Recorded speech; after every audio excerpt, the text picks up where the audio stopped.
Hello, everybody, and welcome to the Null Zone Live. This is the TARDIS Zone, and we're here to discuss Doctor Who. This is the series. We're going to review the whole series today.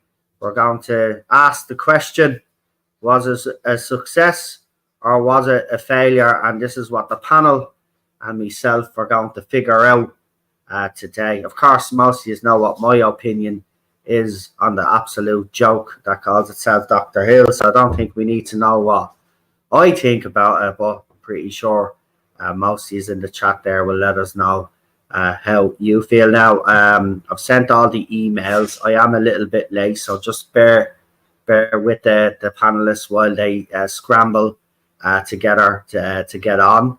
But yeah, so, I mean, it's been a few weeks, hasn't it? Well, a couple of weeks. I don't even know. Do you know? I just don't know. But that second part, I still can't get over it.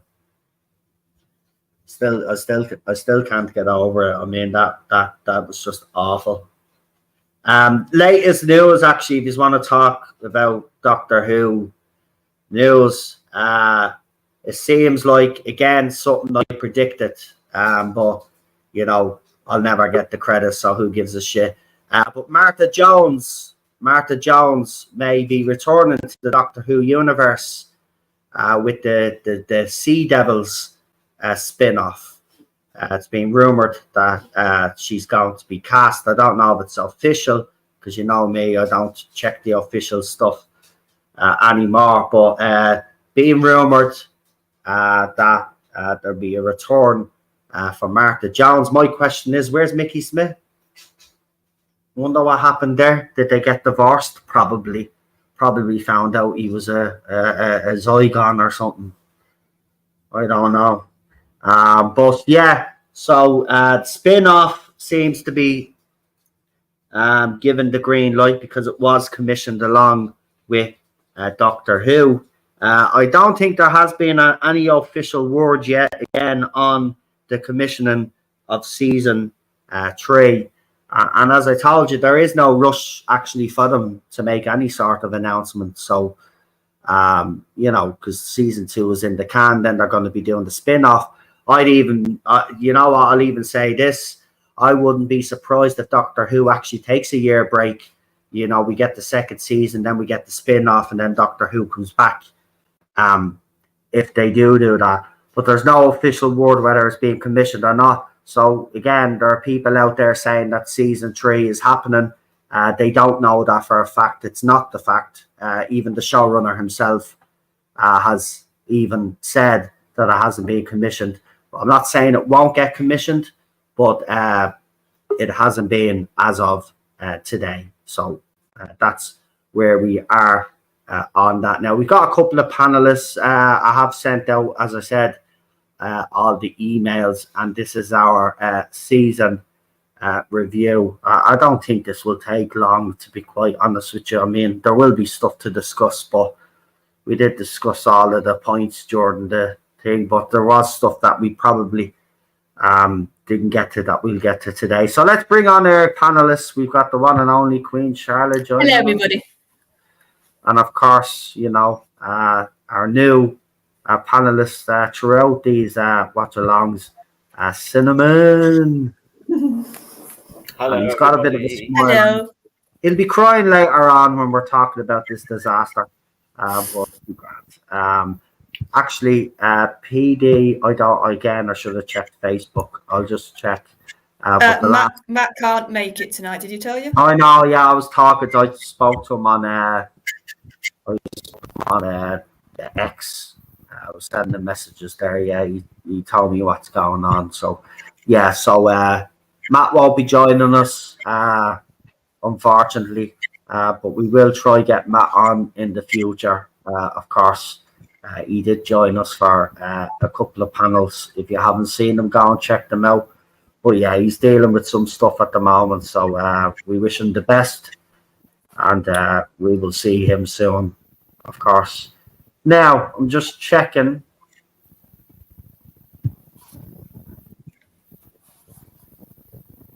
Just to see if I got a message.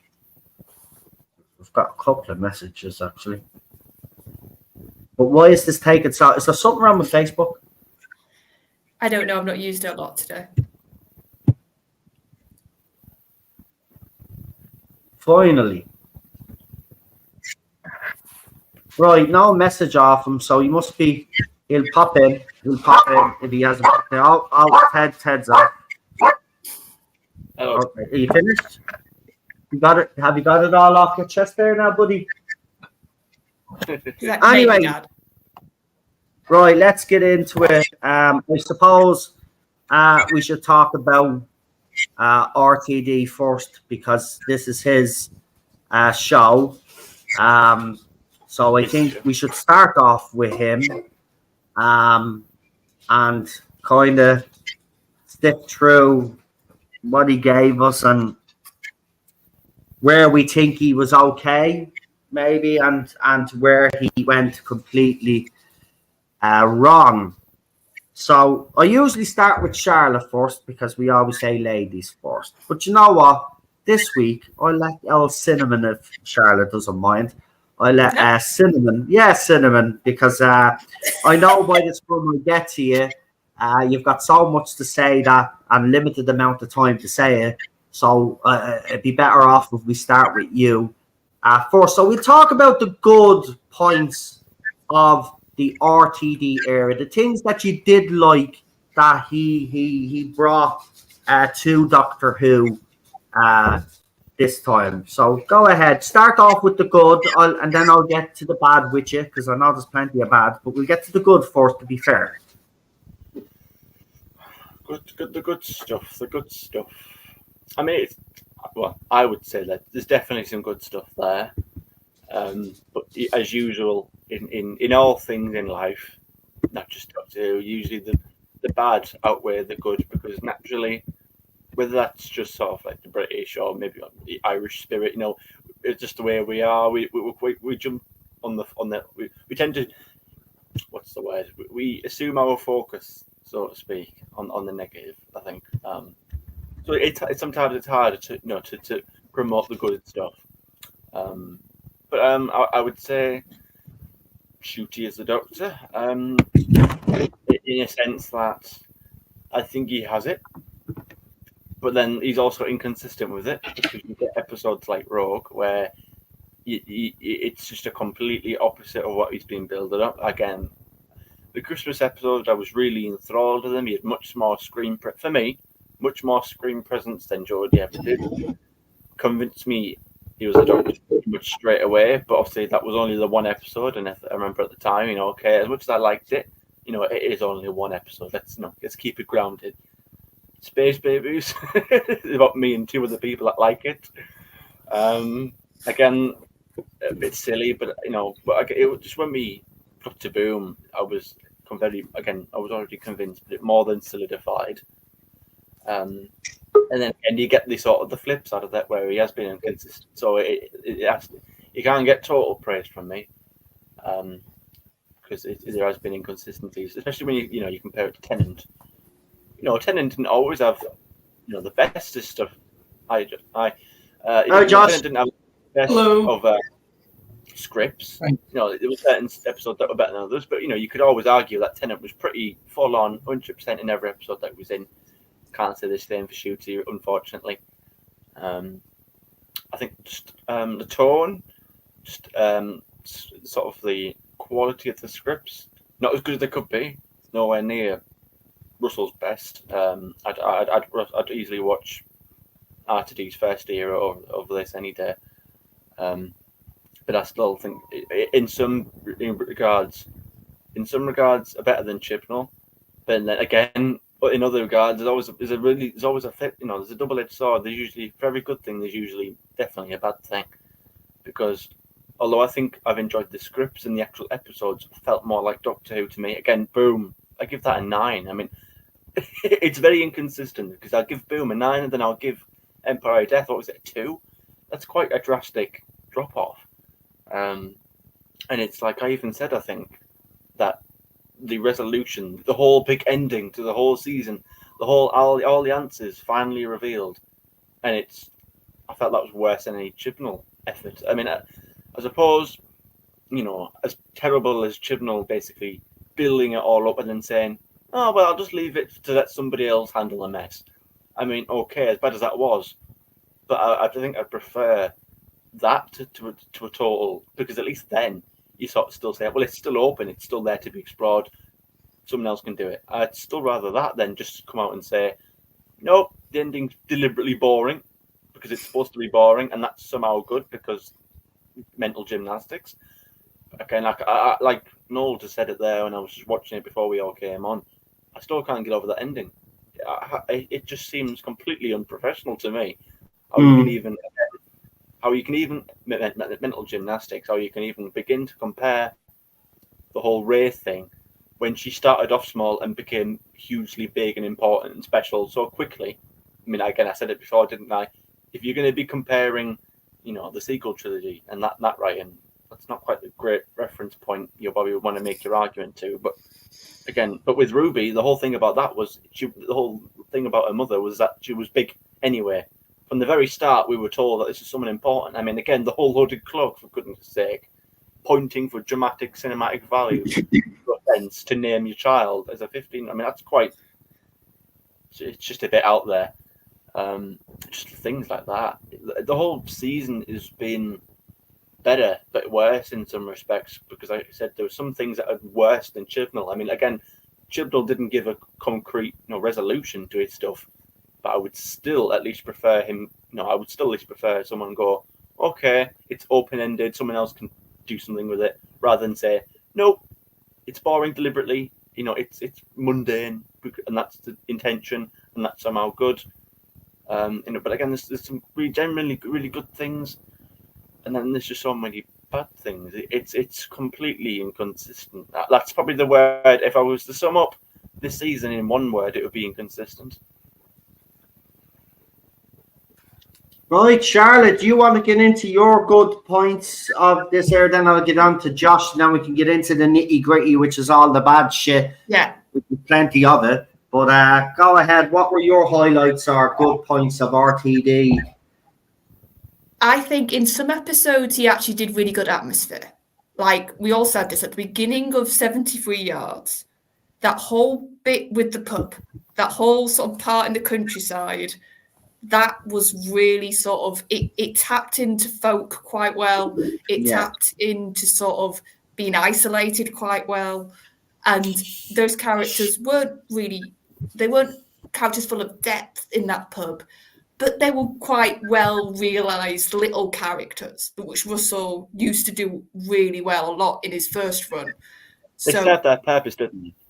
Yeah, but they served their purpose, but they even got a bit of a flair of who they were, even though they weren't, like I said, these massively in-depth written characters.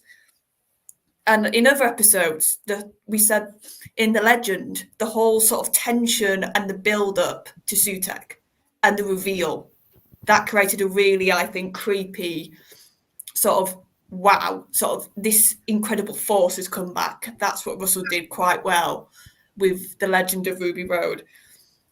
So I think in bits of episodes, he did atmosphere quite well. And once again, I think bits of Shooty's Doctor were quite well realised. I think when he was a bit spiky, his Doctor, when he was a bit more angry, when he was a bit like he didn't have time for anybody else, I think Shooty worked quite well. And I think he actually got some good writing.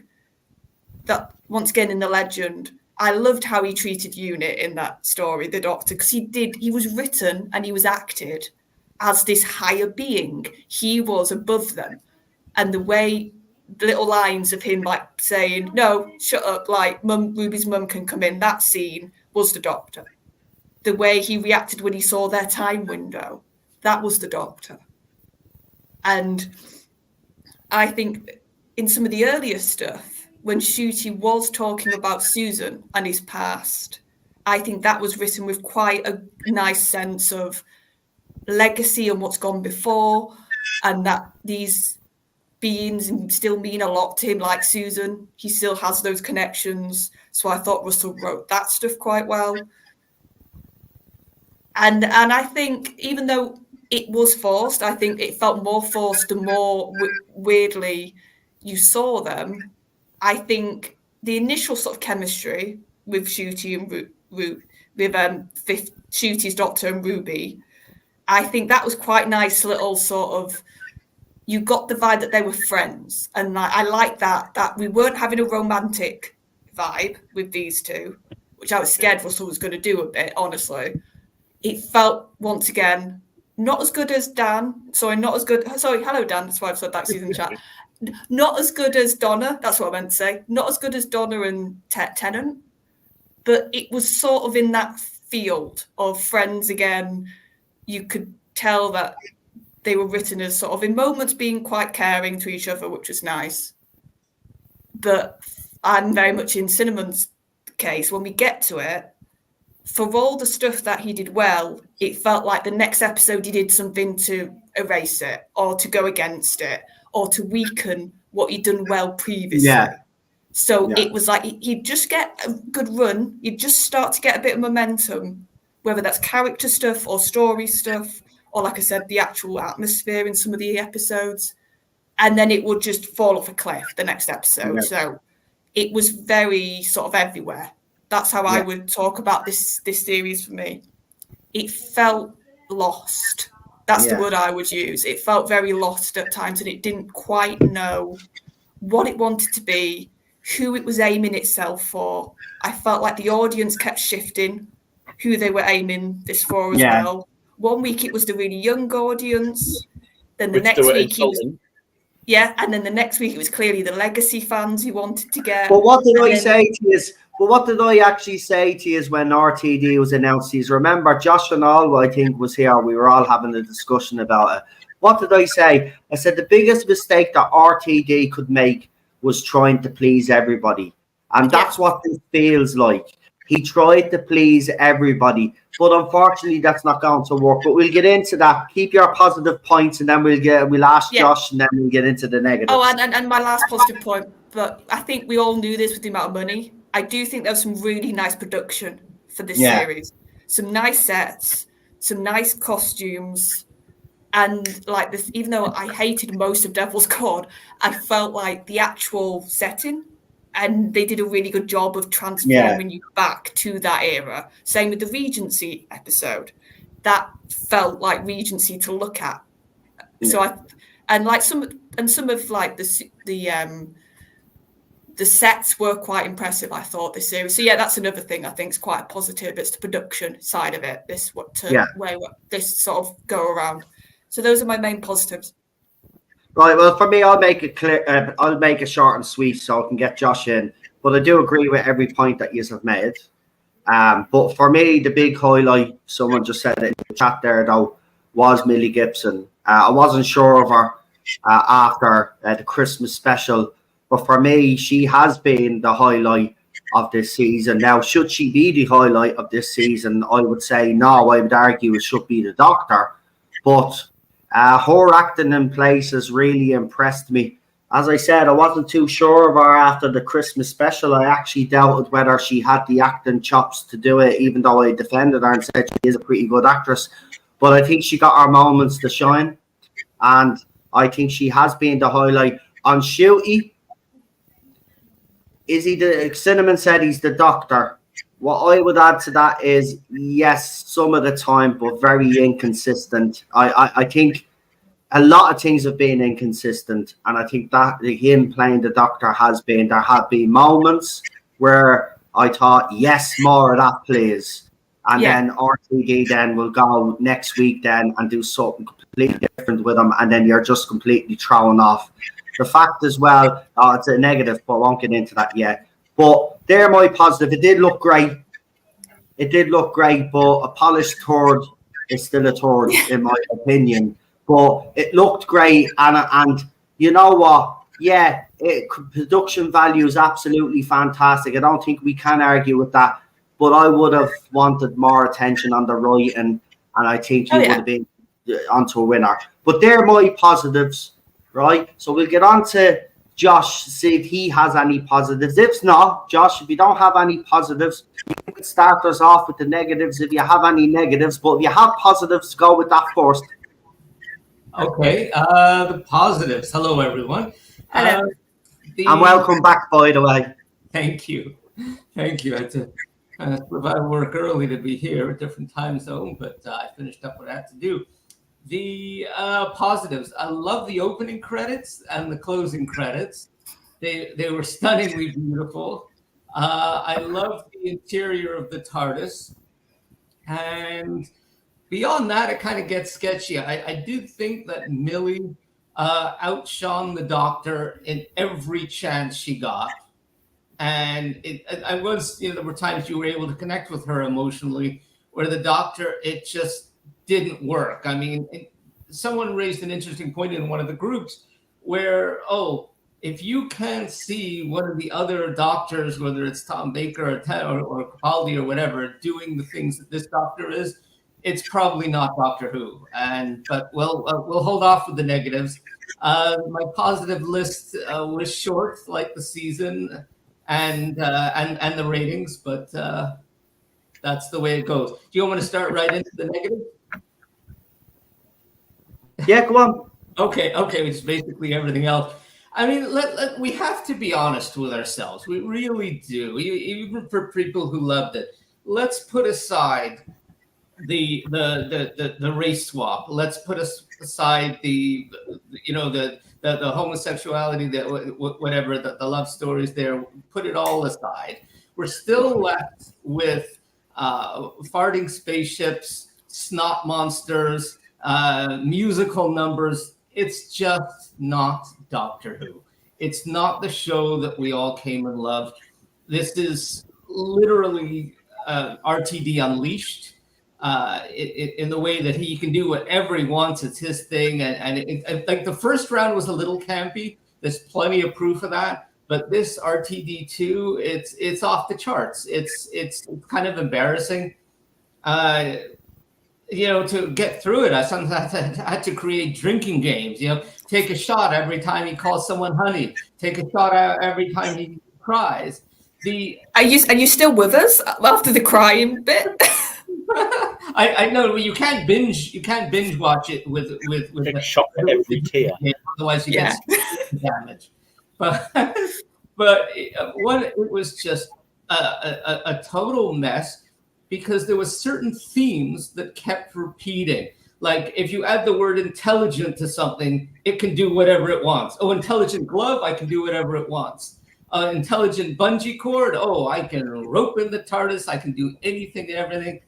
It's like, bringing death to death. I mean, even a 2-year-old can know that nonsense. I mean, I mentioned on one of the FB groups, by that logic, if I have a cup and I put a tissue in and it's wet, if I introduce wet to wet, it should be dry. If I put the tissue in again, it should come out dry, but it doesn't. Why is that? It works because the plot requires it to work. Yeah, because Russell wanted it to.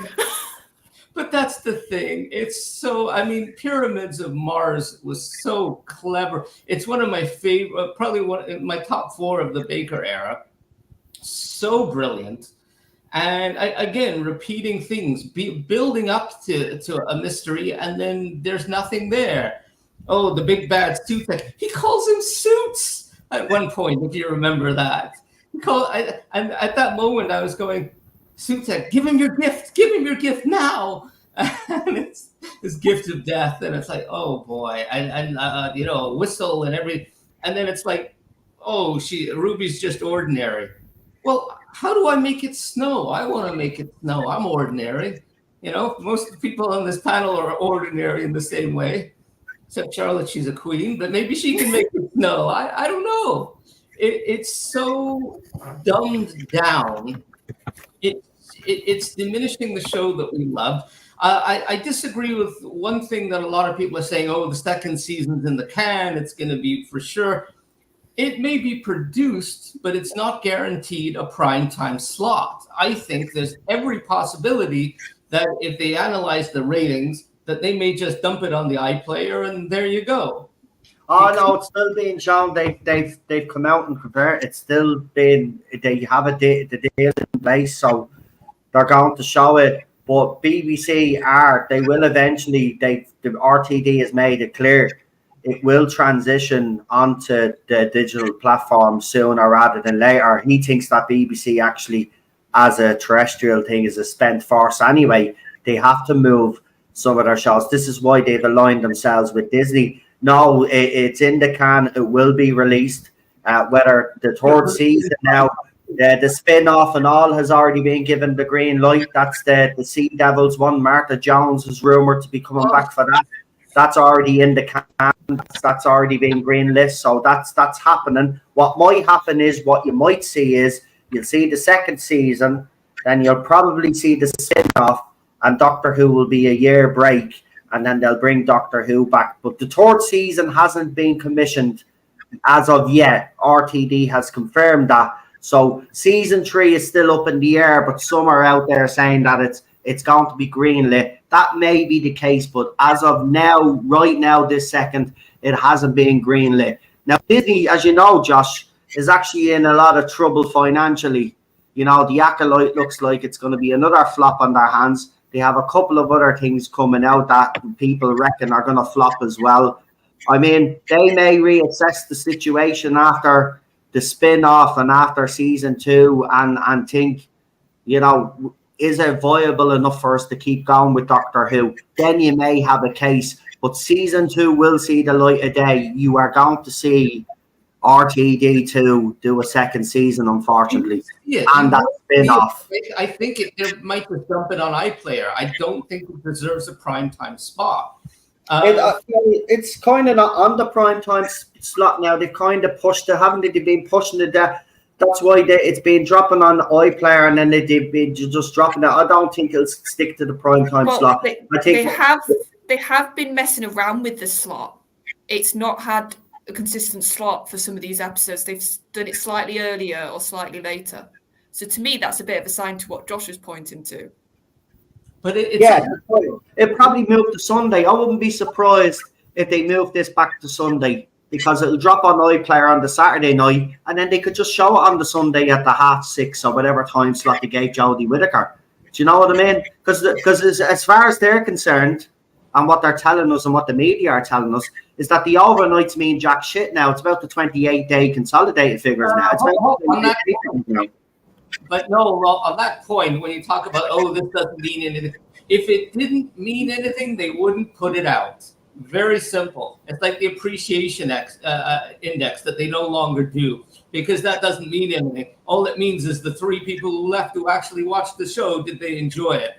But it doesn't take into account all the others who walked away. That's kind of a lot of what's been going on now, is that they keep sort of like chatting it up as well. Oh, well, it's not quite, the ratings aren't quite as what we'd like them to be. But they're still doing well with the younger audience. Well, as the toy maker said in the giggle, well, that's all right then. As long as everything else has gone to you know what. And that's as long the as you thing. have a specialist audience, and even then, they've even shifted the goalpost on that, because it was one moment it was Gen Z, and then they changed it to 18 to sort of 30, 20, 25, 35-year-olds. So they've even extended it to millennials, whatever it is. They've even had to broaden the Those gap. are the only fans left, Cinnamon, the ones that are new, because the old ones aren't standing up for it. Because the old ones, we had a bar up here, and the new ones are coming in at this bar, so they don't know how good it was. So they think, this is Doctor Who, we'll appreciate it. I think that's one of only 2 people in the 2 types in the demographic. The other being the people who are like, they've got this cognitive dissonance going, thinking like, I've always loved Doctor Who. I guess this is what it's on the show now, so I guess I have to love it and say I enjoy it. But the ratings are worse now. So, and there's another important point that has to be mentioned. Well, on one of the other channels that have someone who on Who's Views, that they tabulate a lot of the actual ratings, and they took a look at the overnights and the average. First of all, the finale fell below the average in all metrics, but more importantly is that when you take a look at the ratings there, so they added in. He made bar charts of what was the viewing for the iPlayer and the viewing for the overnights, and the biggest chunk of viewing actually came from the overnights. No matter how much came from everywhere else, the biggest chunk was from the overnights. So that shows how important they are.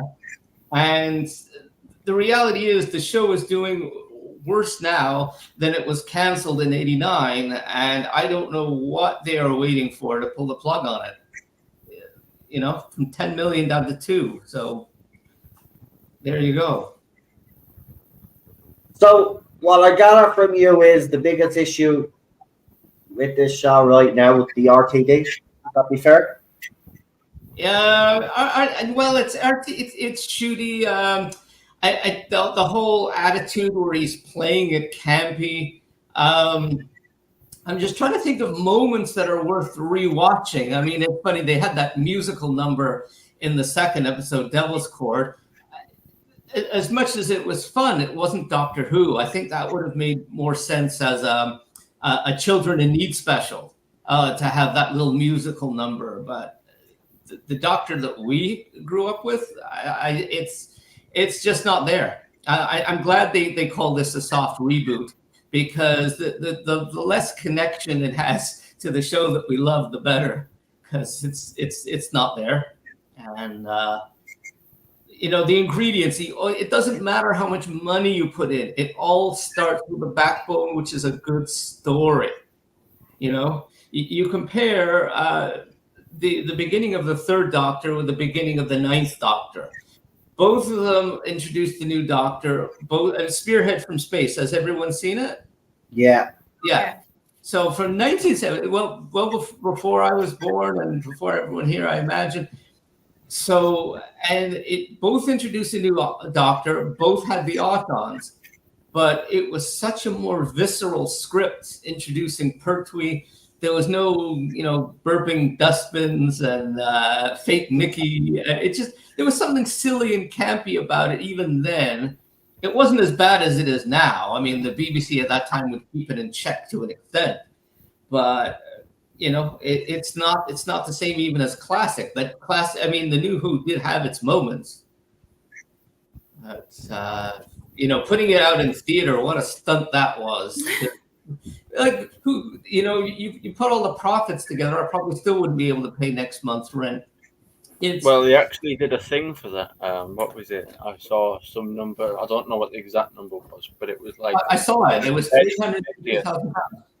Yeah, and when they compared it to the 50th, it made a good couple of million, maybe, or it made far more than. It wasn't like. Again, I could be totally off it, but I'm sure it made 250,000. No. The 50th was like 1.3, 1.8 million or something? Yeah, that was. And then this two-part finale of just account didn't even make anywhere close to it. It was a bit like the Tory party, really. You can look at how much donations they got years ago. It was enough, like 5 million something.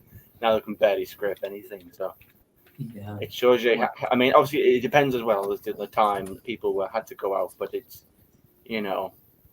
movies have released at midnight. Well, I see footage of it, the Phantom Menace, when that was released, like people at night like swarms with costumes and stuff. I saw people in Darth Maul cosplayers. Like there's clearly no demand for it. There was no, I must see it, because really, I mean, I saw it. I made the effort because, of course, I did. You saw it in the theater, Cinnamon? Yeah, I did. I made the effort. I went in full costume and everything, which is kind of ironic. But are we talking the most recent or the 50th? The most recent one, I wasn't able to go to the 50th. Oh, okay. Too young. Was it a full theater or empty? It was quite full, actually. Yeah. It was quite full, but the reaction afterwards didn't seem to be too positive. There's a lot of people that were sort of like riffing on it and pointing out and joking about certain plot holes that were kind of taking the piss out of it. But it was, there wasn't anyone going, "Oh my god, I can't believe that! Oh, that was amazing." There wasn't much of that. It's shit when people in the cinema after watching it complain. But welcome, PD. Obviously, we're talking negatives here, but as you've just arrived in, would you like to tell us if there's any positives of the RTD era that you'd like to talk about, or do you want to get straight into the negative? Oh, the only positive I can say is, well, at least I like 2 episodes, kind of. What were the two? Boom and Ruby Sunday, the Legacy of Ruby Sunday, what ballad or whatever it was, the bad name episode of Ruby Sunday. Oh, the Force, the Legend of Ruby, the Force. That's the one. Episode, the 2-part or before the room Zoom tech, you know. Yeah, that's the one. That was the one. It was Yeah. going somewhere, and it didn't go anywhere. Well, here, I want to focus on RTD a little bit because, remember, he's the man that put this together. And as Josh has said, you know, we're trying to analyze what we saw here, right? And Josh made a good point. I think we've all made it at this stage. This is RTD Unleashed, right? Yep. So we're getting to see what a Doctor Who probably would have looked like under RTD in 2005 if the shackles were off. But we have to focus in and zoom in on his writing because that's where, for Doctor Who fans, that's where you're going to be judged. And if I was to give him a rating out of 10, I would have to say that his writing's been very poor. So I'd probably give him 2. I'll be generous because there were a couple of things that I did like. So, I won't be that harsh. But his writing is the biggest flaw in all of this. You can forget about all the other stuff, the Shooty, you can forget about Millie and all those other little parts. The writing. And let's be honest, well, from my point of view, I don't think his writing has been up to scratch. Actually, I would say I think he's out of his depth with this show. And I think the second part of the second that disaster of the second part of the finale proved it to me. He's absolutely no respect for legacy villains or anything like that. We've seen that. I mean, one good thing that he did do, which is a positive I should have probably brought up, was the whole bringing Mel back and giving her some character development. I think her character is better for it now. But still, you know, you go back to the writing. I mean, we could talk about, you know, Yasmin Finney's character, Rose Noble. I mean, what was the point of even having her in some episodes? She did nothing. You know, his character development was poor as well. Obviously, you know, there was a good bit of character development for Ruby, I suppose, and there was for who else was it? I'm trying to think. Actually, no, there wasn't. Just Ruby. I mean, the rest of them were very shallow. I mean, what's the point of Rose Noble? Like, what did Rose Noble do in the finale? Nothing. Just an odd line here and there. Remember, the only reason why I bring this up is because RTD was the one that made a big deal out of Yasmin Finney being in Doctor Who. And this is why we'll call it out. Don't be making a big deal out of these people if they're going to end up just having 1 or 2, maybe 3 fucking lines. Like, yeah, you know what I mean? If they're going to be, oh, this is going to be the most wonderful person they're going to meet, a great introduction to the Who universe and all of this, and then we get 3 lines out of the fucker. Well, like, it's always been that. This whole season has been constant, extreme promotion. It's this expression like they know it's going to be good. Oh, when you come up with interviews, oh my god, the ending, you're going to die. You're absolutely going to die. Like we did order your own farts at this point. It's constant. Even for the next season, they're talking it up. Oh my god, episode 6. Oh, there's nothing like it. Oh my, it's going to be amazing. You're just going to die. Yeah, well, I'm sick of emotion. You promoted the season, and again, I mean, you know, you talk about there's always a twist at the end. I mean, yeah, there was certainly a twist there. You just completely threw a 180 and said, well, this really good, you know, story that, well, you know, that we're building up towards, this mystery that you've all wanted to know. Yeah, well, you know, forget that. Screw you for even wanting to care. Screw you because we're really clever. We're going to pat ourselves on the back because, you know, we're going to give a whole little thing that we're talking about giving importance to people and we install value on people. But really, we're talking about you, the audience, because you've installed value and interest into who this character is. But we're not going to give you what you want because we're going to say, nope, she's a boring person and that nobody cares. And the only person that would care is Ruby herself. But since now I know that she's just an ordinary woman, the effect, the magic, the suspense is all but gone. And it's just terrible. And the fact that even, again, in the doubling down of it afterwards, pretty much going, well, yeah, I know it's boring. It was supposed to be boring. That's the whole point. Well, that's not good, though, is it? That doesn't mean it's good, just because you intended it to be so.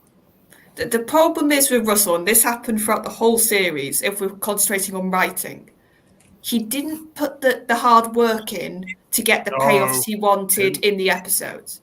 He would just have stuff happen, and he wouldn't either breadcrumb it or set it up before. Yeah. And we saw this from the first 2 episodes, which should have been, I think, our sort of warning about what was going to happen in the finale. But we sort of, at that point, we didn't know how bad Russell was going to get with this not paying stuff off sort of vibe. It even happened in the 60th as well. Like, sorry to interrupt. But it's not even just this one, because I thought about this the other day, and it's like, I thought, well, hang on, what else was like? And there was something niggling at the back of my mind, and I thought, hang on. We've all completely forgot how disappointing the payoff to the whole, why has his face come back? Just Donna had a sort of idea that maybe might have been true, but she doesn't know. It was just maybe an idea that she might have had that, I think you need to settle down. I think it's your body's telling you to calm down. Apparently. It was just thrown in there. Whether that was actually the reason or not, we don't know. That was just Donna's little theory that she came up with. And that was supposed to be taken as... Yeah. Is that the answer then? Is that supposed to be the answer? Connecting back to the 60th, and I highlighted this in the episode, and I feel like not a lot of people talked about this, in the Devil's Court. They talked about Shooty running and how that seemed really undoctor-like and they didn't like it. But actually, if you look at what he did in that scene, he basically made up the reason. He completely out of thin air made up a reason for Shooty to run. Because I was thinking back to the giggle. So I meant to believe off the Devil's Court that in the doctor's own words, that was the worst pain in the world. It was horrible. It was like, what did he say? I literally was being torn apart. So really dramatic language about how horrible that experience was for the doctor. When he was dancing about on the helipad, how good am I, Mel? Well, no, it was. I'm thinking back to before that. Before he proper separated, because it's the image that sort of stuck in my head when I thought about this. When they're still connected, but they're like that, so you can sort of see them look at each other. Yeah. Shooty's got the biggest grin on his face. Cheshire Cat grin, isn't it? He's grinning like a Cheshire Cat. And then he's laughing, and he like you said, he's like Tigger. He's bouncing around, he's laughing, he's joking. He's the one that actually comforts Tennant. He's the one who's almost a shoulder for Tennant to sort of. It's the whole reason that he's existing as well. Because if that hadn't happened, Shooty's doctor wouldn't exist. So you can't hate it that much. Otherwise, he wouldn't be here. This is the reason he was born, so to speak. That's my point with this writing. Russell wanted, and this is what I mean by he's doing stuff because he wants it to happen without the setup. He did that, so then Jinx seemed more intimidating. He did that to big Jinx, to sort of raise the stakes of Jinx's character, which is cheap. It's nasty, because you've not written anything in the actual episode to make us be scared of Jinx. You've just made the doctor run, and that's your shorthand. For, Jinx is really powerful, guys, because the doctor ran. So I'll make up a reason, completely out of thin air, about the bi-regeneration. And that kept happening. Stuff kept being magicked into existence, because Russell couldn't be bothered to do the actual work of a writer, which is to set stuff up. I just want to kind of jump in here and circle back to Noel's point when he mentioned Rose Noble. In the second to last, in the first part of the finale, at one point, Kate tells everyone, all right, everyone out, essential personnel only, and Rose stays behind. In the beginning of next episode, when he says, contain Sutek, which of course in Kate's mind is just killer. And they're all shooting away, including the little kid, the scooter boy. Think about that for a second. 13-year-old boy with guns. Yep. that's not cool. And then if you Very look well. carefully, Rose is in the background just typing away. Here I am. I'm the Exactly. checkbox. I'm here. I've got the, I'm the. It was just ridiculous. There was no reason for her as essential personnel to, she wasn't essential personnel. She shouldn't have been there at all. And it was just ridiculous how even the progression of the episode, if you look carefully, when they get out of the room initially, because Mel has to put her away, it's always the women taking charge and the doctor following. And she gives them her helmet. And then the next scene, they both have helmets. So when there's only room for one. Oh, there was one on the front of the bike. There was? Yeah, there was one on the front of the bike and one in the thing. So it's just a bad camera angle. You couldn't see it. Okay. It's all right. It's just bad camera angle. Okay, so we can overlook that.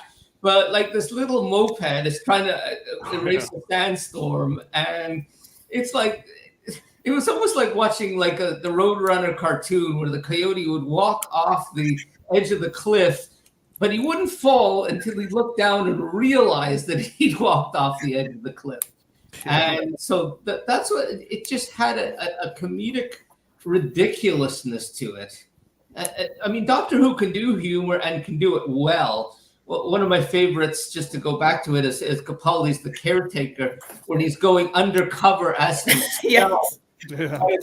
Yes, John Smith's the name, and here it goes. Some people call me the Doctor. And then you see the look on Clara, and it is so funny. But just none of that. This was slapstick. This was throwing stuff together, building up to something that wasn't there. It's like building a sandcastle and then kicking it down. I agree. There was so many episodes or bits of episodes where I said this a few times. There's a line of believability, and you're smashing that, so I can't buy anything that's happening.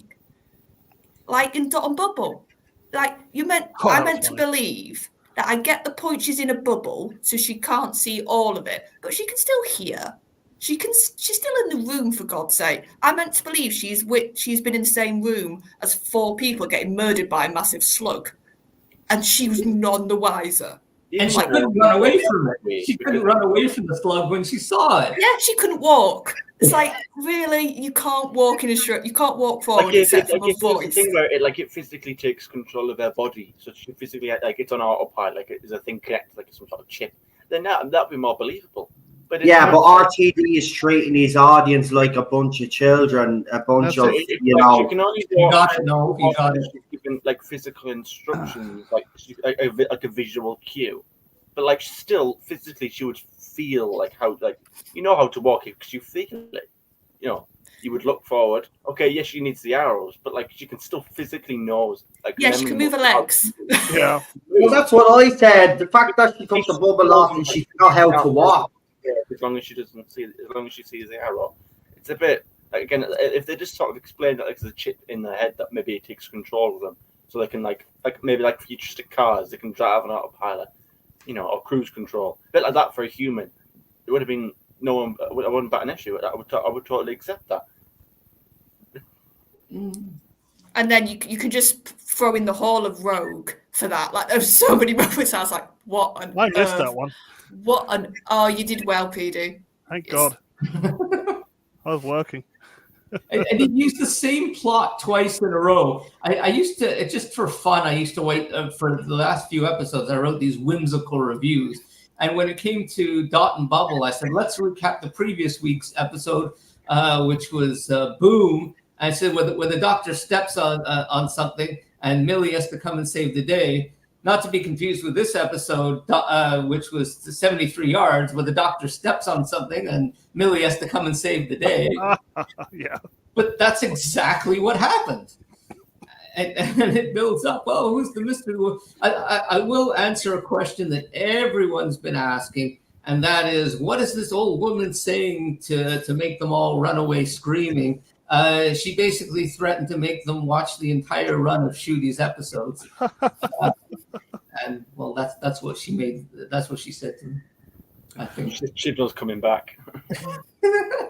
You wait, that'll be the next announcement. Your cast for the next 5 years. No, they whispered the 14th Doctor is coming back. That's why they Oh, Lord. With Yaz. Dr. Yaz, yeah. But that was the other thing. There was so many moments, and like now you realise it because Russell's let it slip basically. That he's writing for what can get clicks. He's writing for what people can make YouTube Reactionary videos writing, about. yeah. He's not writing for stories. He's come out and said it. It's content. He's writing for content. Yeah, reactionary writing as well. So it's like that's why we got 73 yards, which was just a big old mystery and then no answer at the end. Let's big up Ruby all series so people can make their little theory videos and they can do the crafting and all of that. And we were all waiting. I think we were all waiting for Ruby to be revealed as someone, and then it just turns out, oh, she's just ordinary, and our mother's just a bitch for leaving her at her church. It really, I mean, again, it throws you off, expecting that to be a good thing because I threw you off. But that doesn't mean it's good because I mean, you look at the ruby that was sort of like, or the jewel that was embedded in Sutek's head, and you think, they're going somewhere. Like, no, that's a ruby, whatever.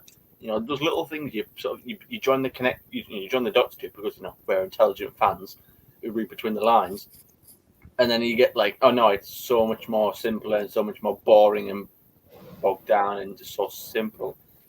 It's little things like that. How can she make it snow then?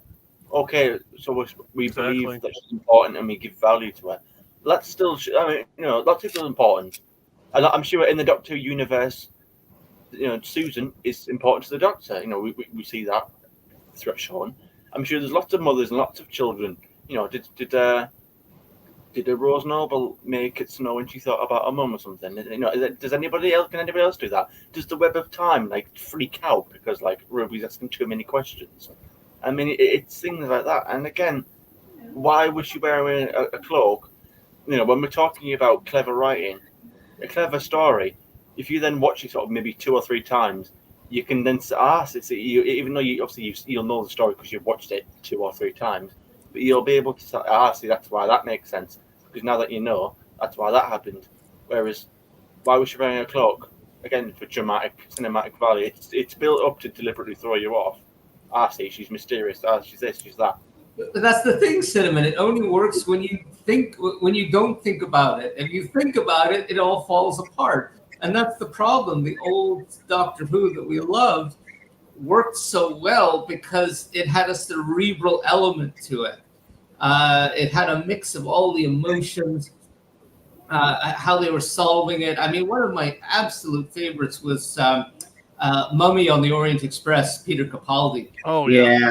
Seeing that in real time, he's going and he has to solve this mystery and he's thinking on his feet.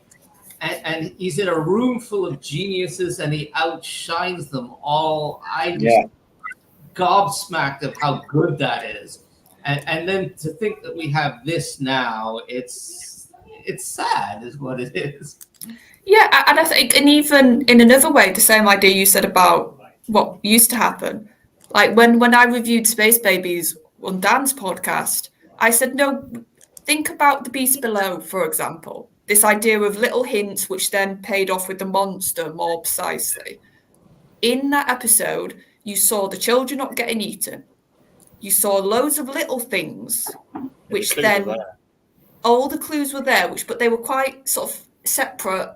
And then when you got to the end of that episode, you were like, oh, so that's why the children weren't getting eaten. That's why she's forgotten. That's why she's not aged. There's so many different parts of that.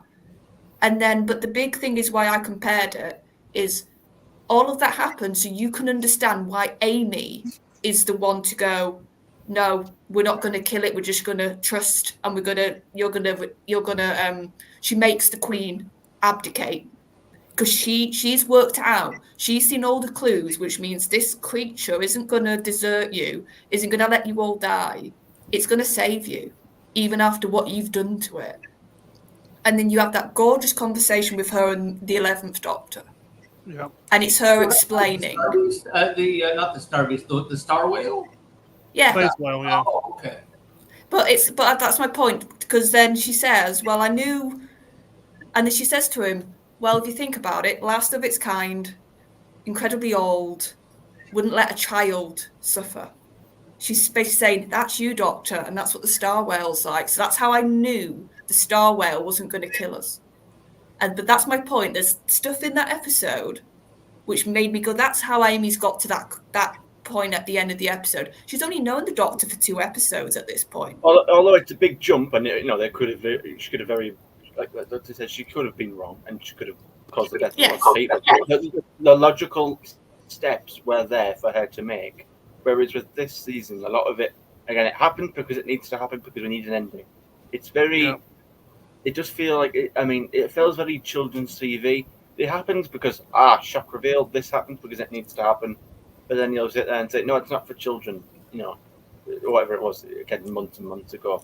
The whole thing is just a walking hypocritical contradiction. You know what he sounds like, RTD? RTD sounds like one of these confused teenagers that all of these adults try and corrupt. That's exactly what RTD is acting like. Everything he's done is inconsistent, mixed messages. One week, as you said, Cinnamon, 1 week, oh, for kids.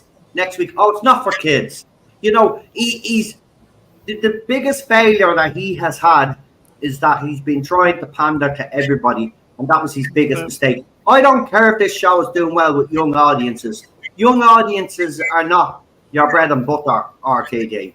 Your bread and butter are fans like Josh, like me, like Cinnamon, like Queenie there, PD, right? We're your bread and butter. We're the ones that will actually, if you give us something decent, we'll go out and buy all the merchandise, right? We will spend our hard-earned cash, right? I see the box set is flogging for 50 quid. Jesus. Right, 49.99, and every time I see a comment on it, all I see is who would pay 50 quid for this rubbish? I'm not paying 50 quid. That's too expensive.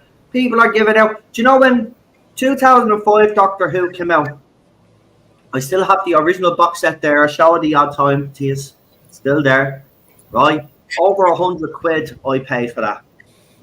100 quid. Well, I got it as a gift, but it was over 100 quid. Right, it's the original TARDIS box set, Christopher X on the front with Billy Piper, right? 100 and something quid, right? That was worth paying for.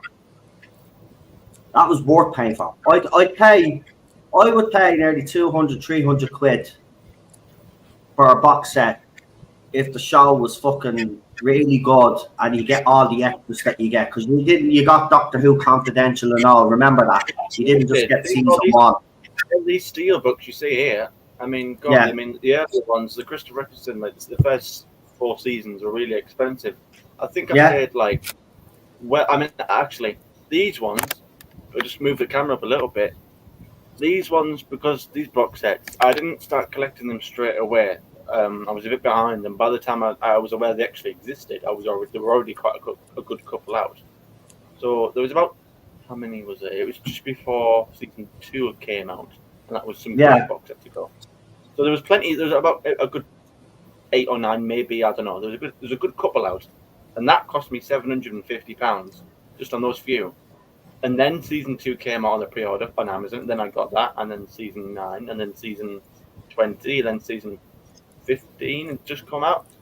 So on these box sets alone, and then them steel books here, way too much money has been spent on them, more money than sense. And that's what I mean. You've spent a good few grand. You've spent a few grand on that merchandise. I don't think RTD, Disney, BBC understand this. Fans like Cinnamon are the ones that will buy your shit. These kids won't. They just want to see who's kissing who and who's fucking who, right? They don't care about a sonic screwdriver or a TARDIS or a fucking Doctor or any of the characters that are in the show. They just give a crap about the stuff that I said, right? We're the ones that give a crap about the substance in the show. So if you give us substance, you give us great character development and good stories to boot, we'd be out there shopping every fucking... Seriously, man. If we had a successful show, I guarantee you everybody on this pod, well, I can't speak for them, but I can speak for me. With Doctor Who successful, every week I got paid. I went and I bought myself something Doctor Who related. It was a nice little treat, right? I guarantee you most people will do that in the chat and on this panel. If Doctor Who was good, you would probably treat yourselves to Doctor Who merch maybe once in a while. Am I right? For Yeah. sure. We have coming up in the end of August, we have something here in Canada called the Fan Expo. And it's like San Diego Comic-Con. They have all the, some of the stars come along and they get autographs. And it's a big nerd fest. It's a lot of fun for one weekend. And they get big name guests. I met Matt Smith there. I met Peter Capaldi there. I met Colin Baker there. And they've had some companions too, Jenna Coleman, who, by the way, is now expecting a baby. I'm not the father. So then they had. I have a picture taken with her. That's about it. She was mine for 3 seconds. That's it. Yeah. It was. We had one who played Donna Noble. She was there, and Catherine Tate. But the last 2 years there was no Doctor Who guests. So fine. So 2 years ago we were just coming out of COVID. Last year they had the big writers' strike, which affected a lot of the actors and agents, and even the ones from the UK in solidarity didn't want to show up. But this year there's no excuse. There isn't a single Doctor Who guest. Like it's a month away, and they could still come, but all of these guests have been advertised for months. They're not showing up. And it's the interest seems to have waned ridiculously. I think this is what, and I think Russell didn't bank on this at all. I think this is something that's completely blindsided him. Yeah. And he shouldn't have. But what has blindsided him is that I think the level of patience and the willing to give a chance this fandom had was incredibly small. It was very fragile, and we weren't going to just stick around and watch it because it's Doctor Who. And I mean, in more the general sort of fan reaction and audiences, he thought he could pretty much put anything on the telly, and he would get good to really good numbers. That's what he expected. Yeah. And it felt like that at times. I watched some of these episodes and I was like, you are completely banking that the fans will watch this whatever you put on the screen. So you were taking... He believed his own hype, hasn't he? He was banking on his own reputation and what he did with Doctor Who in 2005. But his biggest mistake was, as Charlotte has rightly pointed out, this is a different era. It's 2024. A lot of shit has happened since then. The fandom is not the same. Right? It's been through turmoil, right? It needed someone to come in that really cared about the show. But as soon as he opened his mouth, it was game over anyway. I mean, come on. Him and Shooty, yeah. But it's like there's very certain... complacent, didn't it? It just became very complacent. It's almost like, at one point, people, I mean, the fact that people would say, if David Tennant was sort of the Tom Baker of New Who, it was like a new golden era. So, which probably it was. I would subscribe to that theory too. But it was very successful until 2008. The spin-offs, everything that it was doing, it was at the height of its popularity. And then it even got a little bit bigger, especially in the Matt Smith era when we had BBC America, and it really exploded in North America and the popularity over there. Again, you compare that to now. I mean, look again. I go back to that point earlier. 50th anniversary, all the money that they were able to pull in from all the sales then to what they did for the most recent one, and it's again, I'm at the Tory comparison. The stark difference between the money then and now it's crazy. But the thing with Russell, it's risks. Like, why are you taking these risks? Why are you letting episodes like Rogue be allowed to be shown? I'm sorry. The more I think about Rogue, more because of what it did for the Doctor's character. So you think it's okay, Russell, in your first series back with this brand new actor, which we have to buy into him, to have an episode where he forgets his companion exists. He completely doesn't care about her because he's too busy chasing after a bloke he's met after 5 minutes that he wants to get in the TARDIS and have some private time with. And that's your Doctor in that episode. And at the end of the episode, he's useless. He stands there and cries, and Rogue's the one that saves the day. And, you think that's okay to put that out in your first series? Like, that He's is underestimated. beyond He's underestimated his powers. He's underestimated this fandom, and it's at his own peril. Listen, if he course corrects, right, it's still too late as far as I'm concerned. But course correcting is too late. The damage is already done now. Just like it was with Chibnall's first era. Chibnall never recovered after his fourth season. And RTD is not going to be able to recover at this. Now, I've heard this stupid thing.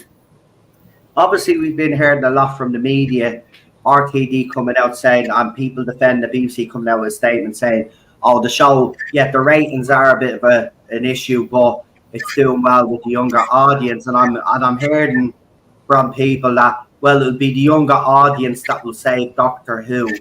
Let me tell you something. If you honestly believe that, well, then you're an absolute joker, because the young crowd are fickle.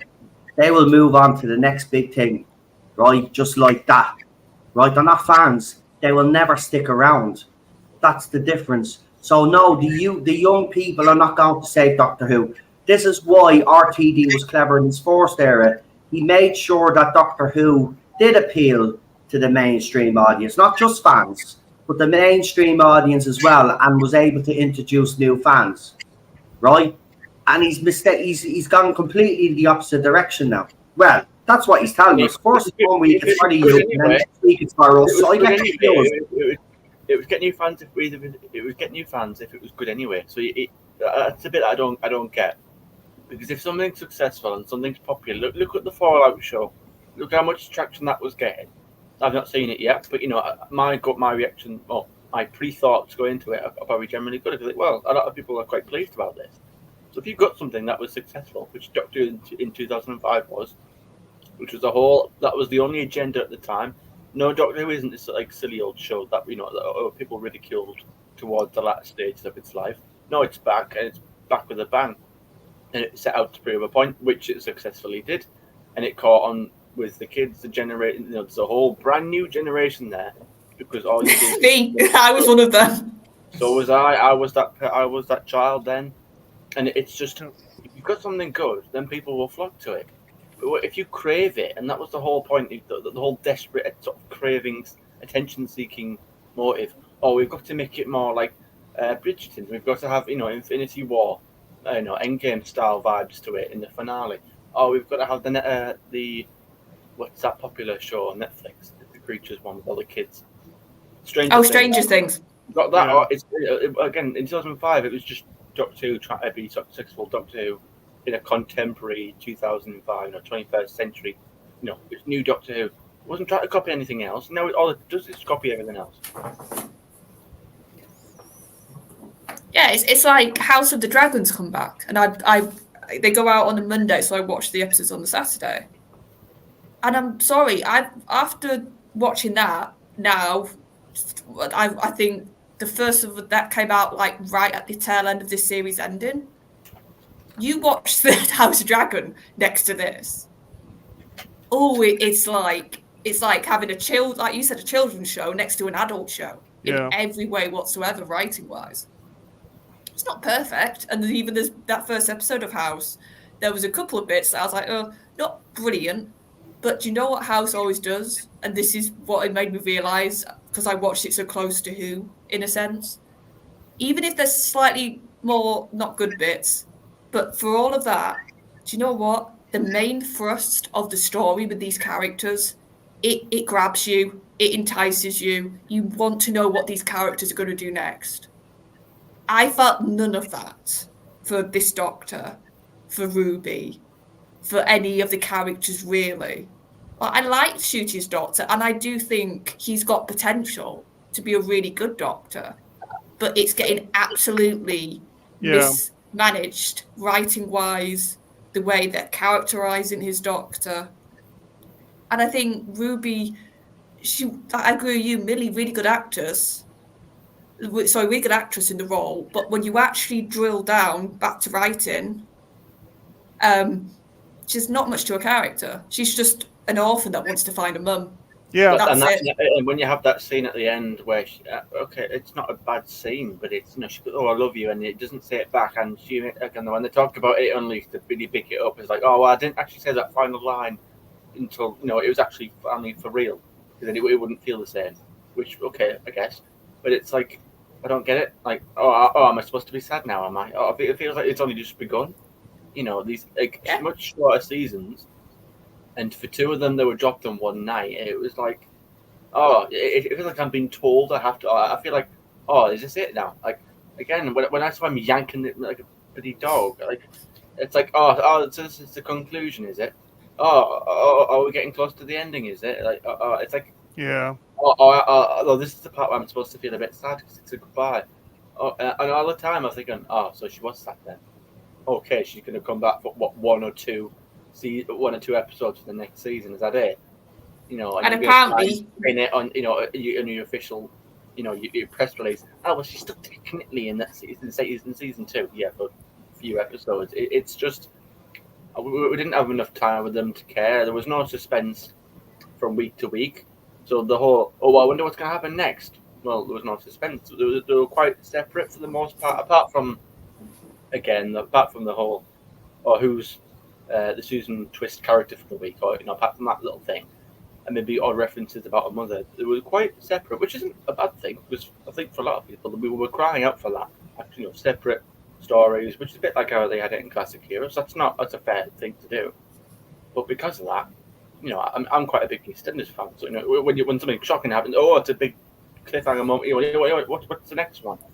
And we didn't really have that up until episode 7, whether there actually was a proper cliffhanger.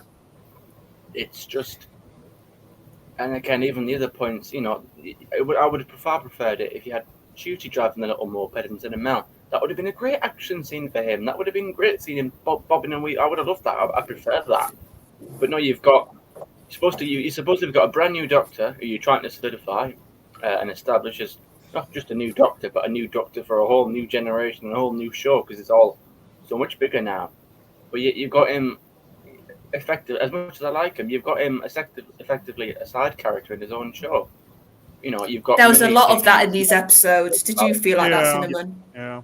It's just you've got 2 episodes, and again, I don't care whether it's sex education. That's not good enough. Schedule it better then. Wait or whatever. I would rather wait and have the show delayed if it meant having him for the full 8 episodes. Because I'm not being funny. When you've gone from 13 down to 10 down to 8, drastically getting less and less content over the years. Yeah. You better make sure that the content, the quality of the quantity. Well, okay, let's go down that road. You better make Josh, sure I'm pretty sure you'll have things to say about Shooty's Doctor. I can see that you're itching to get in there. Yeah.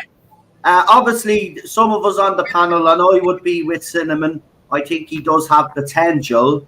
But of course, I do understand that there are people out there that haven't liked Shooty's casting. You'd be one of those people if you want to explain why to people and then give your reasons why maybe Shooty's Doctor didn't do it for you this season. Right. So I wrote a kind of and I put it up on one of I wrote a little essay, which I think I did end up giving you a copy on because now in this new era that they're talking about, if you don't like this, if you don't like him, he's black, then you're racist, then you're homophobe, then you're this, then you're that, and so I decided to counter these narratives, and with him. So the way I viewed the casting in particular with Shooty is a few years ago, they had in Britain, they had a thing on Anne Boleyn, and they made the actress it was Jodie Turner-Smith, and it just looked ridiculous because obviously he's white. Obviously she was white back in the day, and so to me, looking at the Doctor, which even wasn't a historical figure, canonically, after over 50 years, older than all of us, you've established that rule. I mean, to the point, it's more than chance. If you flip that coin 50 times, or 13, 14 times, and then and it lands on heads, you're not going to bet on tails. So it just wasn't the Doctor. I just feel it was so out of place to do it. And I had a number of things. And let me see if I can just pull it up. And because I had, where was it? Called Countering the Narratives. Okay, I found it. And I'm just pulling it up now because then it'll all make sense. Right. So, so here is the one. It says, oh, if you don't like Shooty because he's black, you must be racist. I said, sure, there are those who believe that anyone who with a pulse can play the role. By the way, can you guys hear me fine? I don't have the air cranked in. Okay, cranked in the background. So there are some people who think that just anybody can play the role, and so my issue is the same, that they had with making Sir Isaac Newton black in the Wild Blue Yonder, and it just looked kind of silly. And then I made. He, like I said, he's been a British white guy for over 5 decades.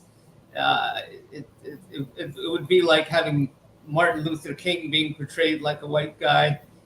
It's just and another point is, so one of the arguments made for the use of diversity actors for the role is that someone from such and such a community will watch the show with a white male actor and not be able to relate culturally to the character, and so by including an actor from said particular group, they could potentially see themselves in the role and therefore feel included.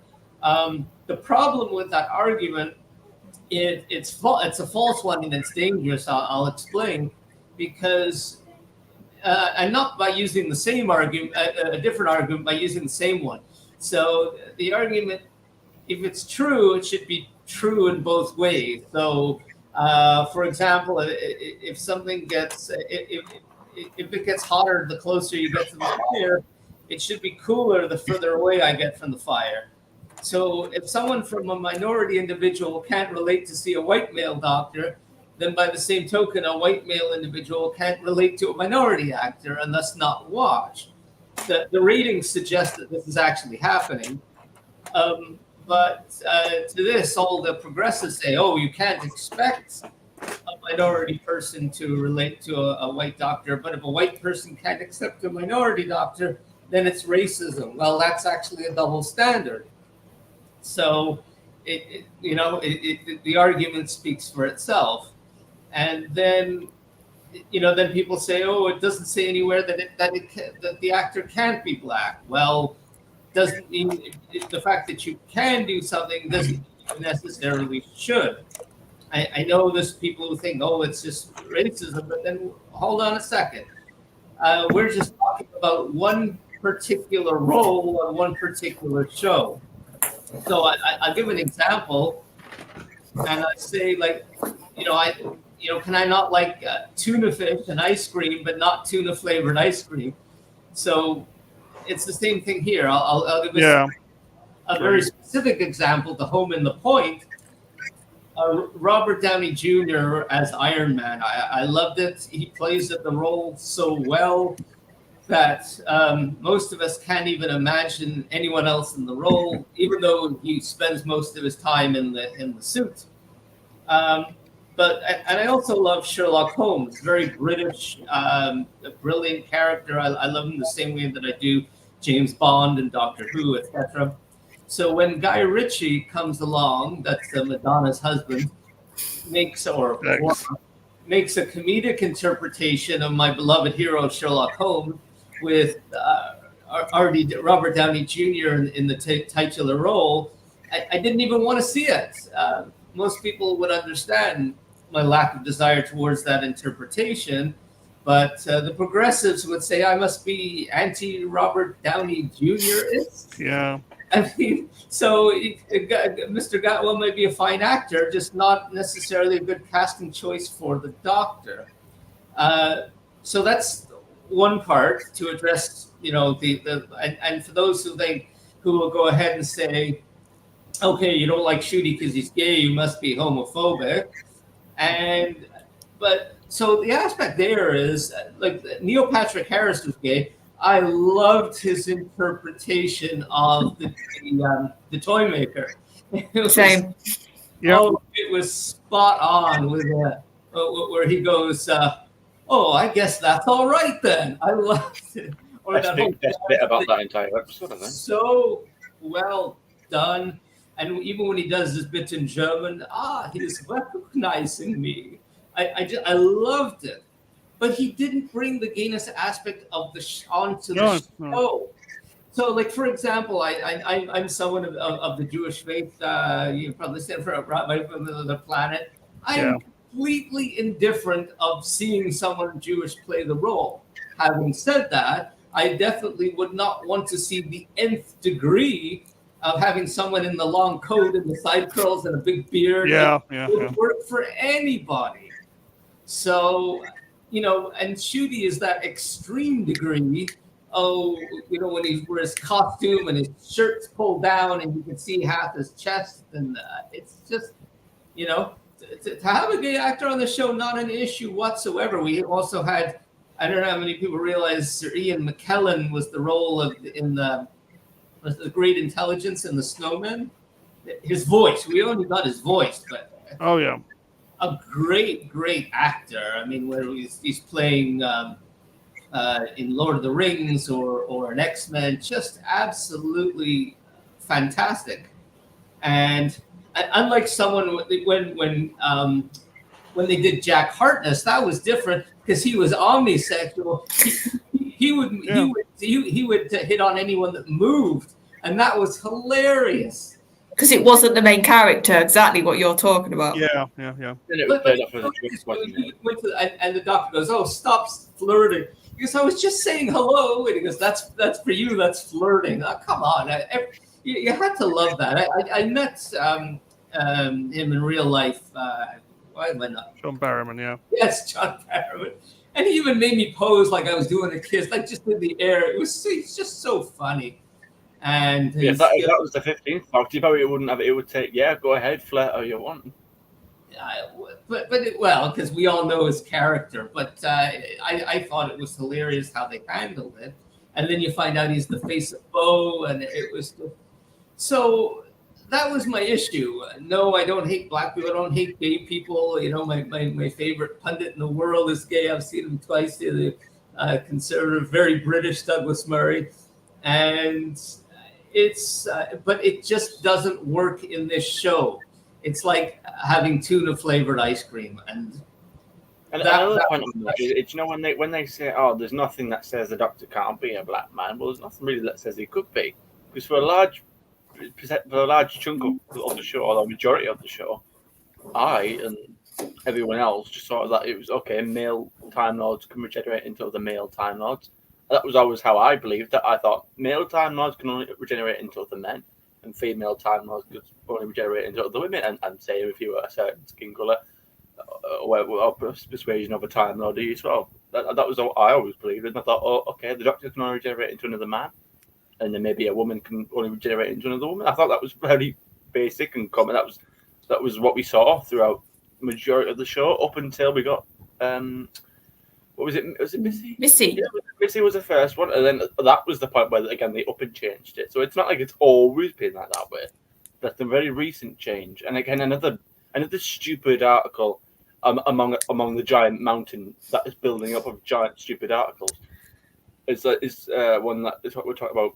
Russell talked about the continuity, and him saying like, the first Doctor, the false, the horse, the Trojan horse, the gift that was, not a gift and all that. He said, "Oh, we've already done that, but I'd do it again." And I was just thinking, why? Because he's basically, the invasion of Troy. Oh, we've done that. That's happened like 3 times before. I'd do it again. Why?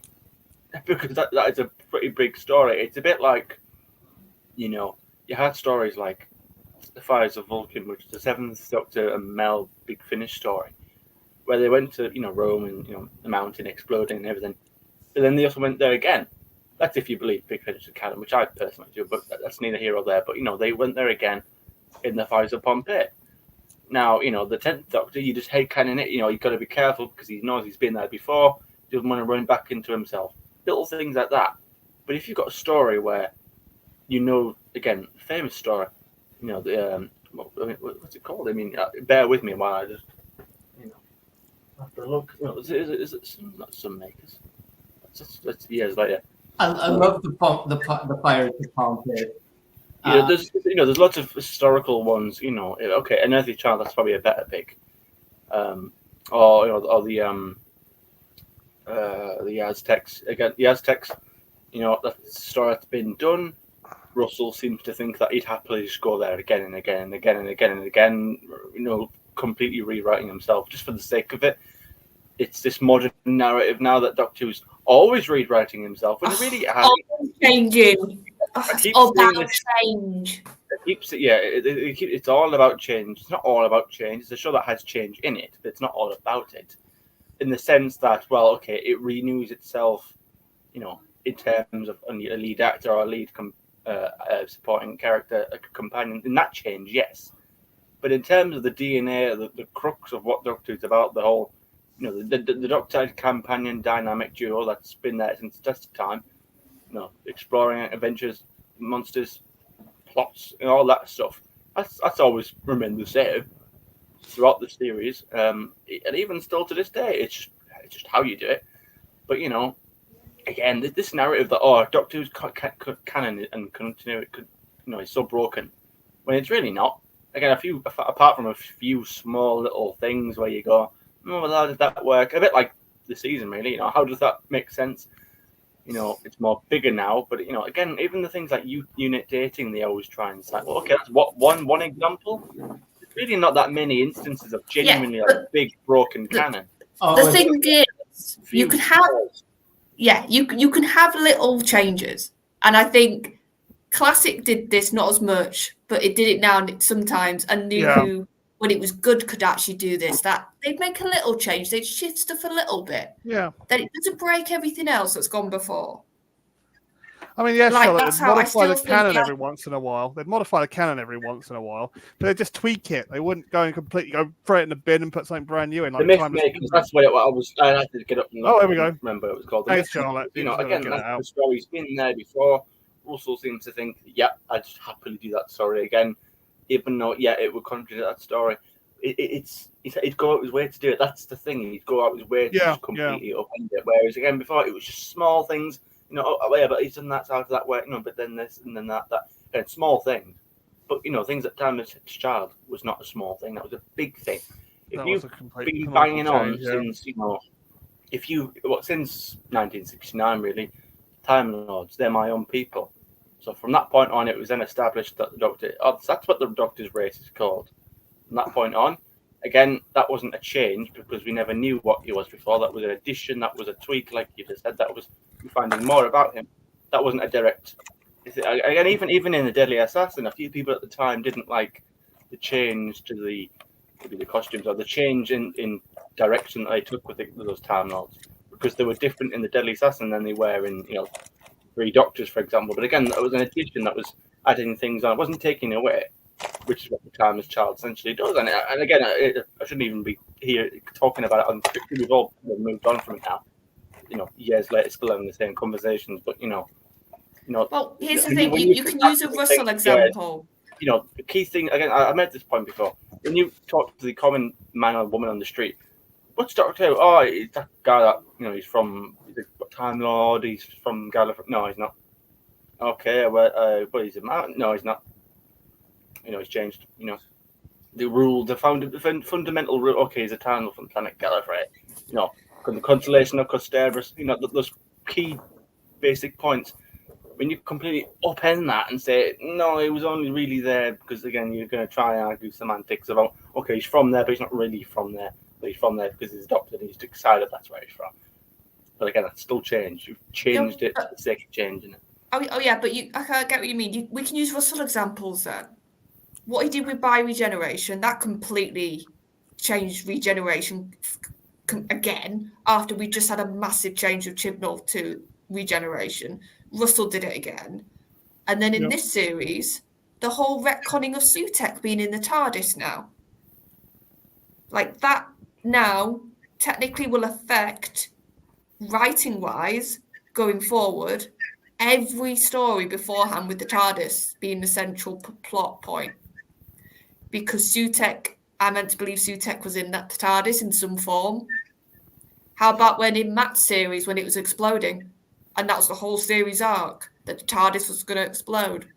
Sutekh didn't die when the TARDIS was literally becoming a sun by the end because it was dying. That like Matt had to literally restart the universe to fix that, and Sutekh survived that.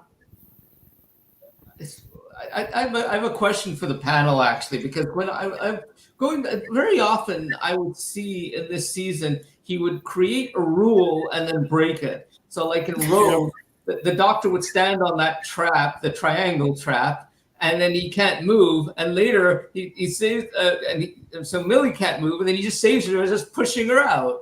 Rogue just shoves her. Yeah, it was just so silly. Or the crew in Dot and Bubble. Like literally things that would contradict each other. No, 73 yards, where she finds this note on that little stringy thing that can make you disappear if you step on it. And it says, "Oh, rest in peace, Mad Jack." But then you find out Mad Jack wasn't even born yet. It wasn't. Yeah. And they hated him so much. But if it wasn't. What was the reason the Doctor actually disappeared for? We don't realize that reason, but what was the actual in-show reason? And then they build up the whole story that, oh, there's a Mad Jack, she has to get rid of him. But then when she does, nothing happens. So, but my question for the panel is for where it says in Dot and Bubble. So at the end, and the Doctor says to them, "Oh, okay, come, I'll help you escape. I'll help you." And they go, "No, we can't come with you. When I saw that, I saw, oh, here are these cliquey, rich. That's it. Well, that's what we said on the panel when we watched it. Yeah. People agreed that that was like, he sages and then he's have the cheek like to judge him on his skin color. What message was RTD actually trying to send there? Because like he's trying to say that those kids are on the right side of history, right? On the kids nowadays, but yet he betrays them as a bunch of little racists. And that's exactly what we are about, because it's all projection from that side. Everybody else is racist. They're not racist, but in reality, RTD actually showcased it in that actual scene where he showed the true nature of the little Generation Z, or whatever you want to fucking call them. They're a bunch of racist victim playing little twats. I think, and PD spoke about this, and what you're talking about is, there was more in that script for what you said, clicks and sort of being in the in crowd. Yes, and being that was more in the script than race. Right. Way more. I saw. They were more cliquey than racist. Yeah. I didn't see that being the racist thing at all, but then everyone else thought it was. So I just thought, what it's curious. Definitely was. That was the point he was trying to make. It was just that there was no thinking behind it. He just made them blurt out lines. That's what I mean. There's no thinking behind anything that he has done. It's just like what Chibs did. I'll throw a shitload of stuff on paper and just see what sticks. That's it. It was all ideas. Nothing of that ending. If it wasn't put in the way it was, if they had that ending, which I didn't like, because again I was a bit like, I thought, well, okay, she's being really horrible to him, and I thought, well, are you just saying that to him because he's literally not from the whole fine time world? He's literally not one of you because he wasn't there living with you, or you're actually being racist? And that I didn't get that until I actually watched Unleashed, and then you have Russell sort of going at me saying, oh, if you didn't notice it after 10 minutes, after 15 minutes, after 20 minutes, after the whole episode, then why didn't you? And I thought, well, hang on. It's one thing for you to have the ending. And now you're actively trying to turn it on me. Why didn't I see it? Well, because I'm not like you who obsesses over race constantly. And you didn't put it in the script. Yeah. And the fact that I sat there and I thought, well, hang on. Again, when I saw it for the very first time, my first thought was, oh, yeah, because he's not from Fine Time. He's not actually one of them, literally. That was my first thought. I thought, well, actually, no. That's too clever. But Millie was there. Millie was blonde. They loved her. Doesn't matter what the doctor looked like. They could have gone with Millie. Yeah, and also my massive thing to do with that is more of an overarching thing. We all said this as soon as they cast Shooty. We were like, it's going to be odd if they don't have a historical episode and his race doesn't get brought up.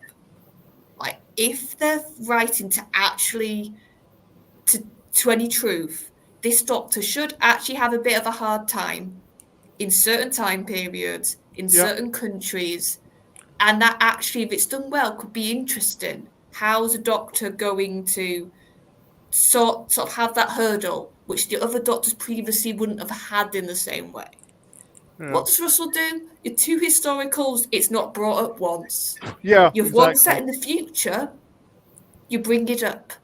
Yeah, And, so how is Charlotte. it that a very, very fancy, rich, very establishment, very, very well-off, privileged, people who own entire states and, estates and stuff, all these lords and dukes and, all that set in 18, whatever it was. Nobody there thought, what's someone like you doing here? No, there was nothing like that. Do you know what's funny? It could make more sense there, but it doesn't make sense in Fine Time because you've got these sort of, again, these people that are supposed to be sort of Gen Z who are very conscious about the world. I mean, literally, you had earlier in the episode, Lindy were like, oh no, my clothes are ethically sourced from this place. So she was more bothered about how her clothes come from the right place. And, they've all, have I got your permission to hold your hand? Is that okay? Do you consent to me holding your hand so we can run away from danger? They're all very conscious about all these other issues. And, typical Gen Z, let's protect and care about everything. Oh, but the one thing you would think they'd also care about, race and being race, they wouldn't have an issue with that. Yeah, so they're but it's very like, in other aspects, but then not in that. So it just doesn't really make sense. So you have an episode set in the 60s where, I'm sorry, Russell, if you're of a certain age, you should know exactly what the attitudes in this country were at a certain point. And they weren't kind to people like Shooty, and he would have had comments. He would have had the tea lady when he got coffee from Susan's character when and he was complaining about the price. The fact that she didn't give him like a dirty look or something like when she was offering him. When she it didn't even have to be dialogue. You're right. It could have just been some dirty looks. The look.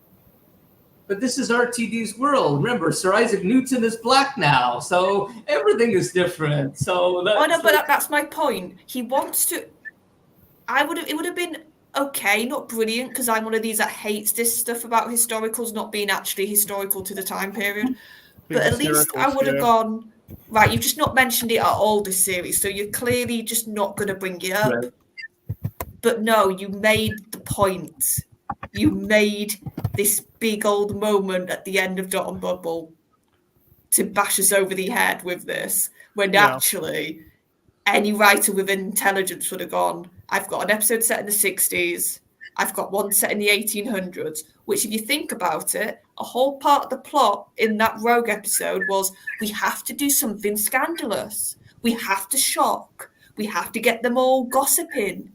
You're telling me Shooty, just Shooty being Shooty in that setting wouldn't get all the ladies gossiping about him, wouldn't get all the dukes and the aristocrats going, ooh, where's he come from? Not seen somebody like him. Even if it's just that and it's not like really vindictive, there would have been comments. That's my point. They were shocked at the fact that it was two men dancing, not necessarily because it was a white man and a black man. That was the bit was overlooked. Again, even if it was a woman that it was dancing with, then, but it's like, no, they were more bothered at the fact that it was two men. Well, that's a bit out there, isn't it? That's very scandalous. It's like the fact that he's black isn't. Yeah, like it's weird because where you would naturally and logically think it would work better in those classic episodes, it would work better then. But then again, you have this Fine Time people, these supposed very, very, the stereotype of what Gen Z is portrayed is very self. Which is actually the millennials, Well conscious. Oh, my clothes have to be sourced from the right place. We're very conscious about that and looking after ourselves, and being kind and asking for consent to hold your hand. Oh, but we'll be racist, it seems a bit out of character. Again, it seems to know what it wants. One minute it wants to give a speech about, or make a point about technology and relying too much on it, and then it sort of does a complete flip and sort of says, no, it's a race thing, and it's a bit awkward that as Shooty's first scene as well. almost like it was planned. Yeah, it was just like I said. That's my point. If you're gonna have the race stuff, Russell, which you should logically with Shooty's casting, actually make it make sense. Yeah. You can't pick and choose when you're going to decide his skin colour's an issue. And I'm not. I have to put it blunt like that. That's what Russell did this series. He chose when he wanted that to be an issue. He chose when he wanted to ignore it completely. Well, if that's the case, then here's a question for you: do you think it'll be mentioned again? Because at least with Geordie, her being a woman, I mean, the fact that she didn't even seem to know she was a woman because she barely acknowledged that part of it. It's again, they had the cake and ate it too, because after all the big, besides of it's a female doctor, once they actually had it, they didn't do much with it. And she said it didn't play it like a female, it didn't play it like anything really. But it would just be mentioned now and again, wouldn't it? It was mentioned once in. Again, the Witchfinders, when they accused her of being a witch, and she sort of like give her fun, silly old me. She gives sort of like passive aggressive comment for the I can't remember his name because he made some sort of comment towards it, and that was about King. it. Can't remember which king it was. King James. Me.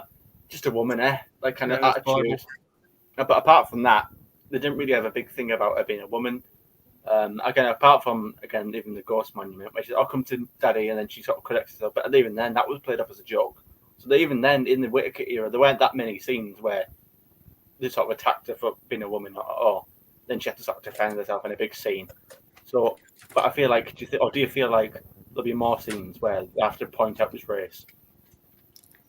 Off this series, no. I think Russell will do the same thing. He will choose if he does it.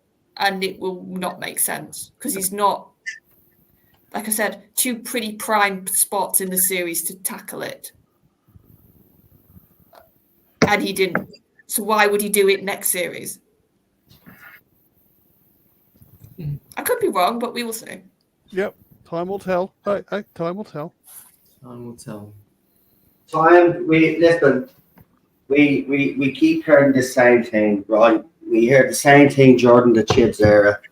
We have to have a serious conversation now, right? The bottom line is, right, we've sat here for an hour and 45 minutes, and what we've been talking about basically is everything that has gone wrong, right? And there's a lot, right? And if you compare it to the good that we've gotten, the bad still outweighs what we got. That's pretty much it. So, the bottom line is, as we said, people have to face reality. This isn't getting better. It's not. It didn't get better under Chibs. So I don't know why people still think that he can pull this off. He's out of his league, right? He's not. He was never a sci-fi writer. He was the right person in 2005. In 2024, he's the wrong person to take Doctor Who forward. It's as simple as that. He's not a sci-fi writer. What this needs, it needs to go back to basics.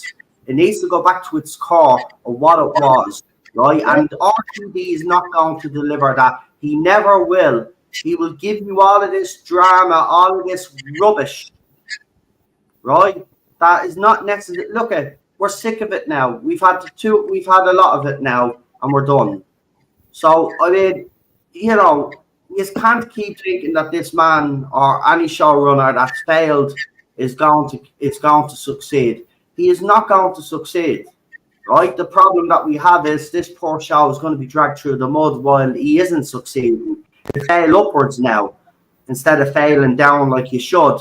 If you fail at something, you should be sacked and nobody should see it again. But people are being rewarded and people are given contracts that shouldn't be given contracts. So look, this isn't improving. We all have to stop codding ourselves now. So you have to make a decision as a Doctor Who fan. Do you carry on with this shit show or do you finally walk away? True. I vote for That's what needs to happen. Listen, they can pick up the youth audience all they want, right? I think we're going to a point here is if fans actually do just walk away, and I mean the fans, right? This show's not lasting long.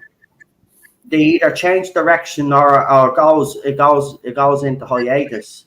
But that's the only option available to them. They either go back to what Doctor Who should be and try again, and see if they can win back an audience. I doubt you can, but if you do it properly, word of mouth will quickly spread, and maybe you will be able to entice people back. But we're in a no-win scenario here. We're not winning that. And Doctor Who's bar, as Josh I even said it, the standard has been lowered over the years. It's happened gradually. That even this, if we were to review this, say if we were to give this the same sort of the way we were in 2005 reviewing this, right? This would be absolutely trounced. We would say it was rubbish. We'd be absolutely criticising it up to the hilt, right? But the difference is we've had, after RTD Stephen Moffat is, especially, Chibs comes in and the standard completely hit the floor. And people, as someone said on the panel, people have come in with that standard that low. So to them, it's great. To us, it's not. This needs to stop now. Fans need to say, listen, this isn't good enough, lads and ladies, right? We're only, at this stage now, I think we're harming the show by continuing to watch, review it, and talk about it. To be quite honest with you, we should all just walk away. It's the best thing. Same with all the people that talk Star Wars. Like, we've been talking all this for 7 fucking years now. I mean, maybe it is time to just fucking walk away. What's the point? The show doesn't do art for us anymore, right? It's clearly not aimed at us. And when it is, then he just uses it to insult us. We get insulted in some way or another. They have zero respect for us, so why should we keep coming back? True. Do you know what I mean? RTD knows that. He knows, even though this is bad, that some people will still come back. Right? People need to stop watching. We actually do need to stop watching now. We all need to do it, including myself. Not even review it. We need to stop completely, but nobody will. That's the thing, right? Nobody will. We tried to do this during the Whittaker era. We encouraged people not to watch, but people just kept tuning in, reviewing it. So I said, fuck it, I'll review it then if everybody else is doing it. And that was my attitude. But it has to stop. This doesn't change unless we say enough is enough. Right? There's still people watching, there's still people reviewing it. As RTD has made it clear, even bad publicity is getting Doctor Who out there. That's the way they're looking at it. It is for clicks and for all of this. He doesn't care about the show. So the longer we keep talking about it, he's sitting at home rubbing his fucking hands. He doesn't care that it's in the pits. We're talking about it. That's what he wants. So we've got to stop. But I know it's not going to happen. So, one channel can do it, but one channel is not enough. Everybody needs to stop watching, and I know that's not going to happen. So until that happens, this is the shite that you're going to continue to get. So I'll ask Doctor Who fans that keep hanging on, what is it going to take? I mean, he's destroyed Zootek. He's fucked up fucking Davros. Regeneration is completely gone again. Yeah. Right? What more does he have to do? Does he have to bring back more legacy characters, more legacy villains for him to absolutely ridicule them and destroy them before fans say, okay, right, we've had enough? This is the problem, even in modern society, so everybody waits for something bad to happen and then there's action after the fact, rather than do something before it. Right, preempting. So look, I was gonna wait till right at the end of the stream, but I'm done with Doctor Who. I am not talking about Doctor Who going forward. I don't know who I'll review the next season, but more likely I will review. But I'm not talking about Doctor Who going forward. Christian is coming back on the channel. We're going to be talking about Superman. I'm going to be doing other stuff instead. House of the Dragon is back. I haven't watched it yet. I didn't watch the end of season 1. I'm a couple of episodes, but I'm going back now to binge watch season 1, and then I'm going to watch season 2. But I might be doing reviews of House of the Dragon. I'm doing other stuff other than Doctor Who on here now. Okay, so this will be the last Doctor Who stream for a very long time because I'm not doing classic. Another. If I do decide talk Doctor Who will be classic, and I did say I would do New Who up until a certain point, but I'm not dealing with New Who right now. If we do talk about Doctor Who, it'll just be classic, and that's it. But for now, There'll be no more New Who on this channel. I'm done after today. I've had enough. After what he did, listen, my Timeless Children destroyed me, right? And I thought I'd never come back from that. And I did, right? And I gave this show another chance, right? It wasn't my best judgment, but I gave it another chance. What I seen him do with Zootek broke me heart, and I nearly ended up in that state again. And I'm not going to allow him to do that to me. So that was that for me. The Timeless Child was me break, but that there just showed me that he gives zero fucks. That scene with Zootek being dragged through the time vortex is the most disgusting scene that I've ever seen in the history of Doctor Who.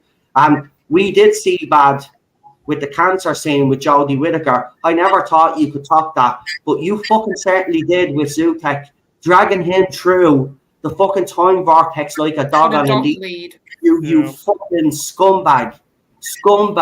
You and what he did to Davros as well. Listen, he's for his own mental health as well. Oh yes, no. What he turns around and says about people in wheelchairs and gives people in wheelchairs freaking machine guns. Yeah. Yeah, and the Sonic has to be redesigned so it looks like a gun. Exactly. It's got but we'll give him one in his segue. Yeah. So look, before I've just finished on this, Josh. Just finish. Right. Just let me finish on this, and then I'll let you pipe in. But that's where I'm at, right? I cannot put me through. I can't put myself through reporting on shit that's going to be happening in the next season. You know, I'll keep an eye on the spin-off stuff because I am actually interested in the Sea Devils spin-off, believe it or not. The unfortunate thing is, though, if RTD is behind it, I'm going to be absolutely gutted, which I think he is. But if he's the main writer, if he is the main writer, if he's not the main writer, we have some hope. But if he's the main writer, well, then again, I know he's going to let me down. He's going to absolutely destroy the Sea Devils and turn them into a joke. The one thing I'll give Chibnall, right? I'll give it to him. When he brought the Sea Devils back, yet there were a couple of things he did with the laser shit. But other than that, that redesign of those Sea Devils was fucking great. And he didn't actually do a bad job with them. He respected them to a certain extent, right? The same with that you're doing as well. He respected them. Now, I mightn't have liked the redesign of the Daleks, right? Especially the fucking feminine looking ones. But he made those Daleks more fucking sinister, right? And the Cybermen as well. I did like the new design of the Cybermen, not the Cyberlords, but the Cybermen. And he made them more frightening as well. So Chibnall does get credit for certain fucking things, but I tell you, fucking sort of, this is why, you know what? No, RTD, I should have been signed into his contract. No legacy villains and no legacy fucking companions, because this is a shit show waiting to happen. So I'm not doing it to myself. So whatever, I don't want, because I know people send me stuff, but I just want to tell you now, I've no interest what's happening with season 2 of Shooties Era. When it comes on, I'll decide whether I'm going to watch or not then. Right now, there's no decision. I'm not going to say either way. But if I'm in the mood of watching it, I'll watch it. But I'll review it on my own time. I'm not going to, like I did near the end. I just watched it when I felt like watching it. And that's the way I'm going to fucking be with it if I do decide to do it. But I'm not reporting on anything got to do with this new era. So you will have to go elsewhere for that. But in the meantime, I'll be bringing back on Christian. He'll be back on Tuesdays.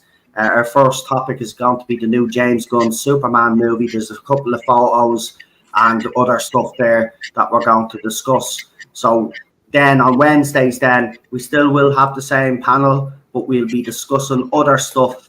We won't be discussing Doctor Who. So guys, get your thinking caps on. If any topics you want to cover, you have a week now to think of whatever topic. Once it's not, the only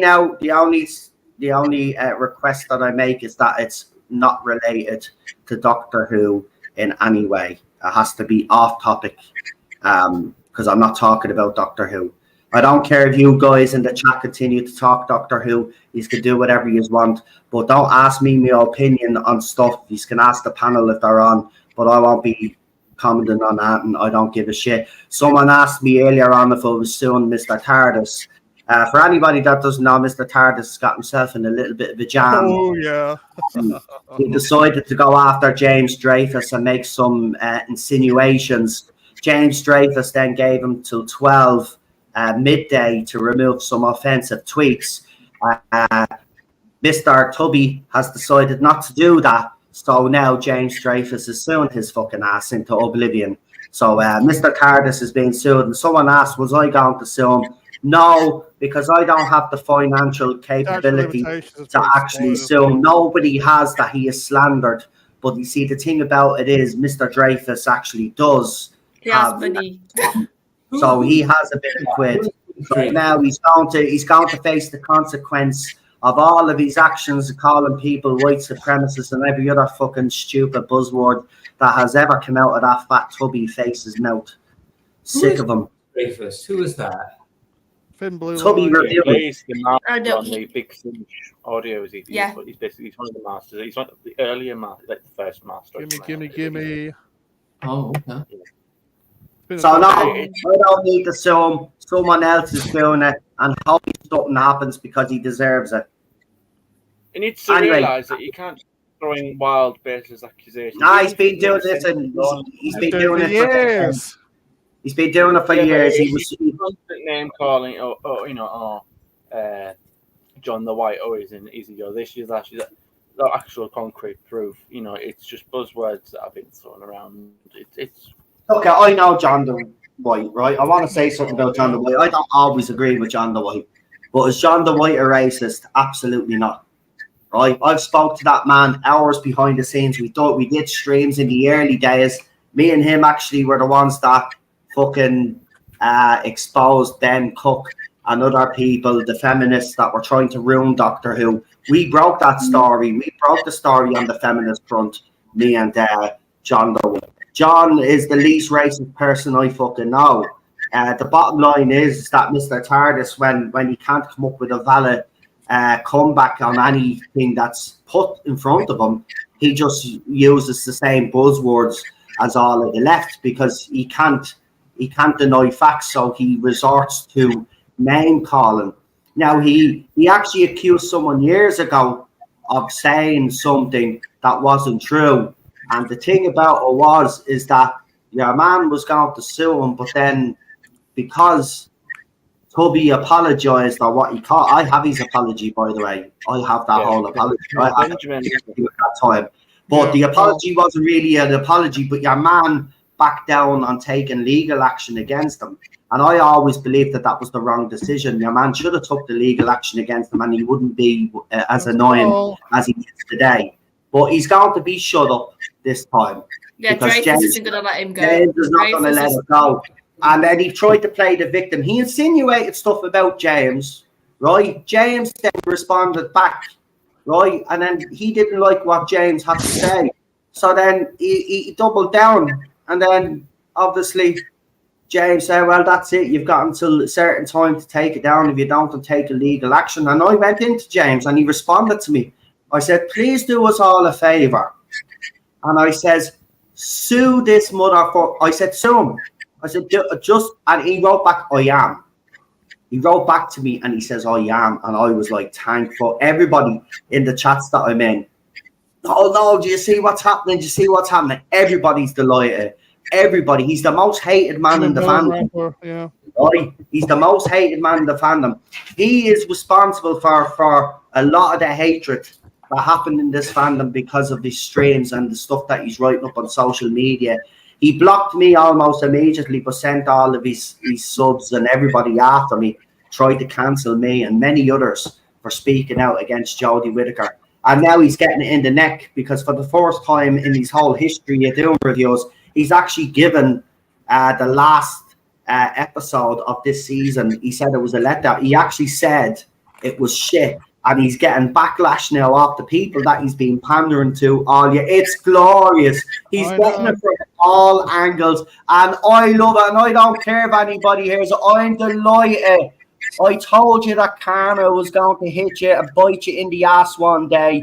And I cannot wait. I'll be opening up a bottle of fucking champagne right? You fucking deserve it. You are a creature, and I'll never forgive you for the shit you sent my way. And I told you this. I hold you personally responsible for what happened to my wife, and you fucking know that. I hold you personally responsible, so I can't wait. I'll be fucking jumping through hula hoops, hopping over walls like I'll be doing somersaults, I tell you. I'll celebration stream fucking everything, right? I know to millions for everything. But with the whole Sargon of Akkad thing, he said in his own little pathetic apology, he said, and if he's watching this, I hope you're listening, because you said that sometimes, in your own quote, sometimes I need to shut the F up. Clearly, you've not learned from that, because you're still here, still doing it, saying neo-Nazi to John the White. Do you know what's sad? Insinuating people's hard drives need to be checked. And you know, people like you throwing around these words that, again, you're this, you're that, you're that. You just throw them out because, again, just because it makes sense in your head doesn't mean it's actually true. No matter Do you know what the the thing about it is, if I was standing right in front of him, he wouldn't have the balls to say anything he says online to my face. Because I tell you something, I would love that opportunity, right? I'd love to see you actually say those things to my face, because I know you wouldn't. See, people like him, you're tough, act tough on online. But I've seen the way you lefty little Muppets act when you're actually approached, because there's a couple in Ireland I can't take it. And they piss themselves. So this is the thing. But one day, hopefully, I'm in England and I'm at one of these conventions and he happens to be there. I'll go up and introduce myself and say, okay, so I'm here.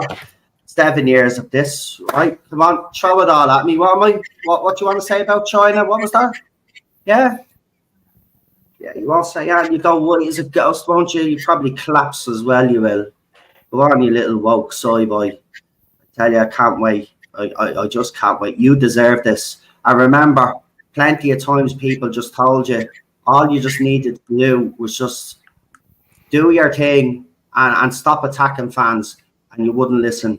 So anything that comes your way, you deserve. You deserve this for what you put people through. Lots of people have left this fandom because of you and your streams and you attacking people because you didn't like the fact that you didn't like a female doctor, right? I don't give a shit. Jodie Whittaker, right, to me personally, was the wrong casting for the role, and she was by far, right, and still is, right, in my opinion, the worst doctor that we ever got. And I hate Colin Baker, by the way.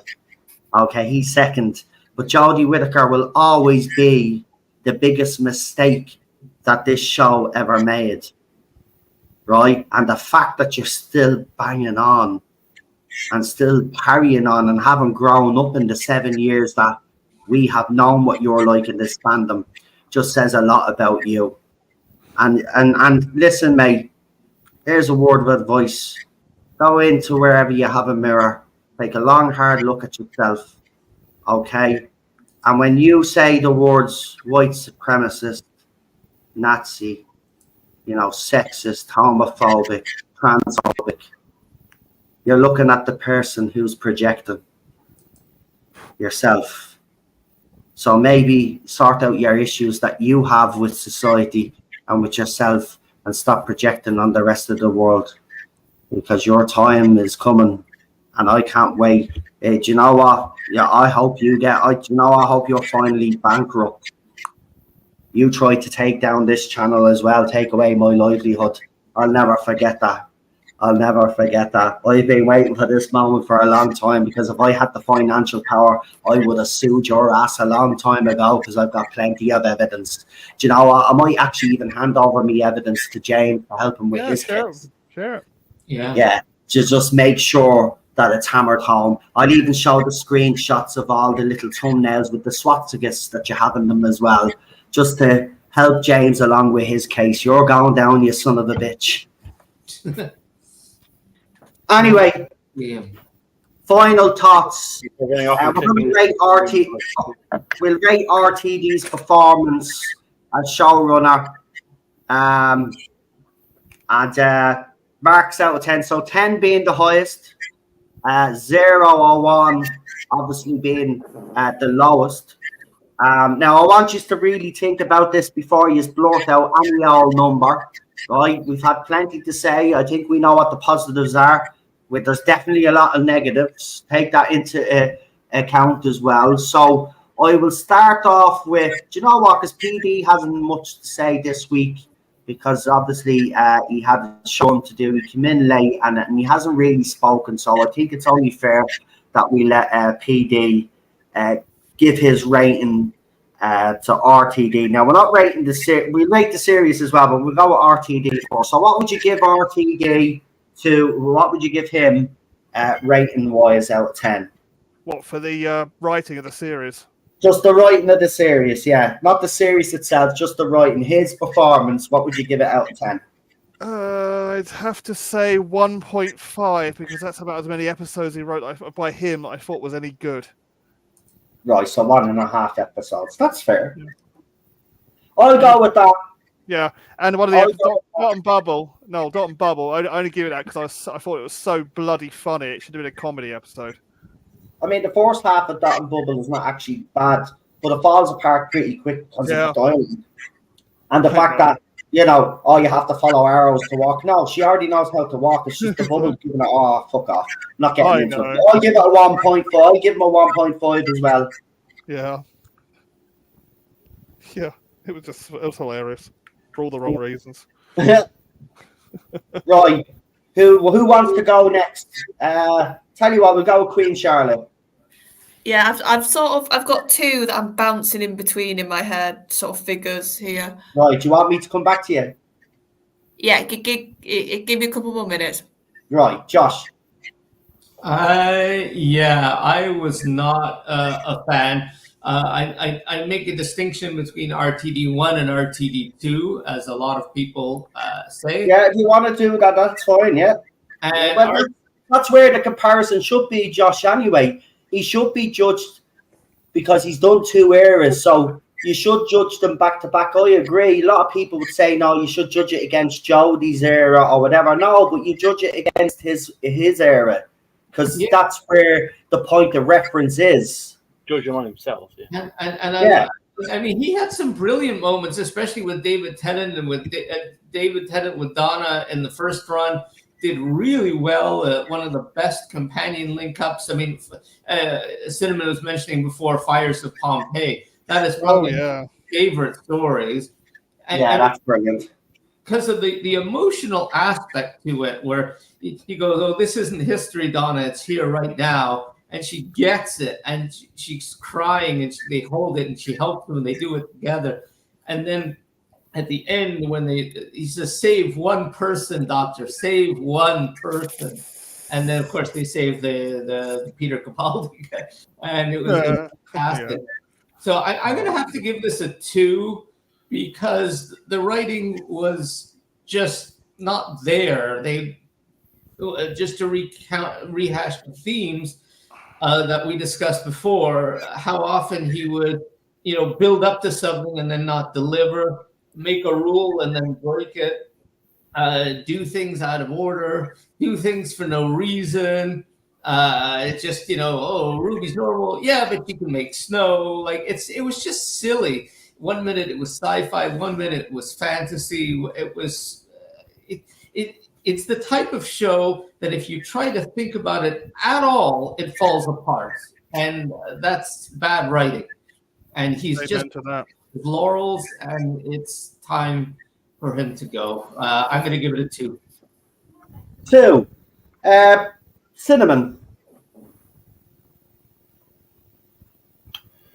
Probably about a 3, and that would be only because one, Space Babies I liked, 73 Yards I liked, and the Doctor, that was his Doctor that he wrote. I was just about to give 3 for Legend of Ruby Sunday, but that's the end of the day. That's 2-part. It's 1 part of a 2-part story, so I can't really praise the start of it because of what happens next.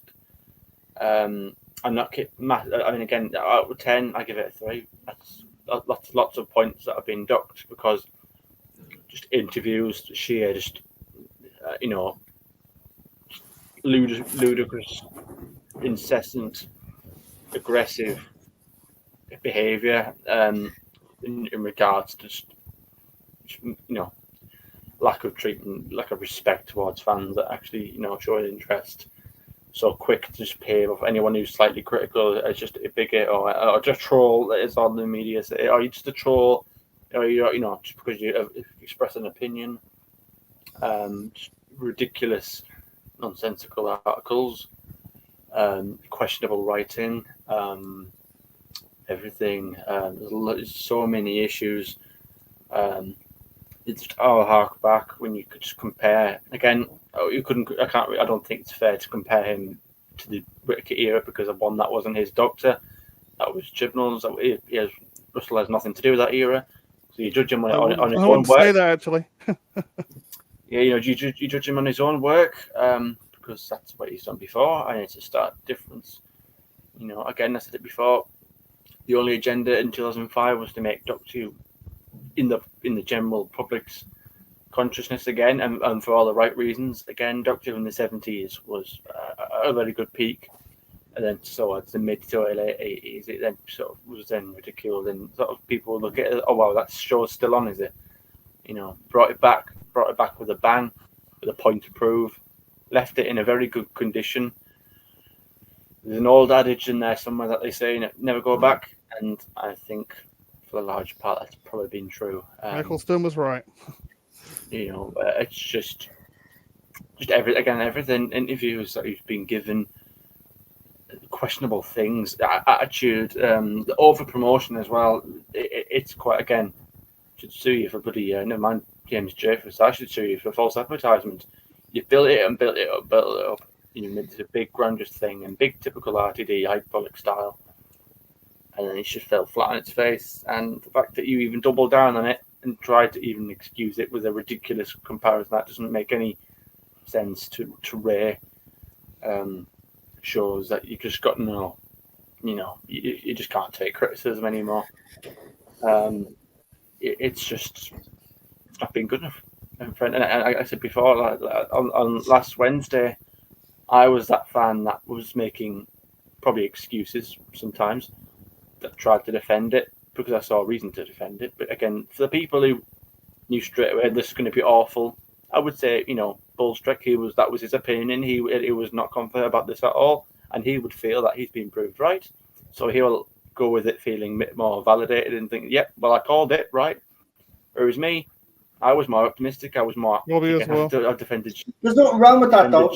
There's nothing wrong with you being optimistic or anything like that. That's the thing, because again, because that was me, I have a different reaction because I feel more let down and more hurt because I'm the one that is giving him the opportunity, and he's let me down, Russell. No, that's fair. That's fair because I went in with my mind kind of made up anyway, didn't I? I can admit that. Whereas you didn't, you are open-minded. And I think Charlotte was pretty open-minded as well. I don't think Charlotte went in with any preconceptions, but I most certainly did. I'll admit that. But I did give it a chance. Like you seen, I did watch every week, like I always do. I gave it a chance. I mean, there were some weeks where I said he did do some good things. I really did try to give good comments where I could.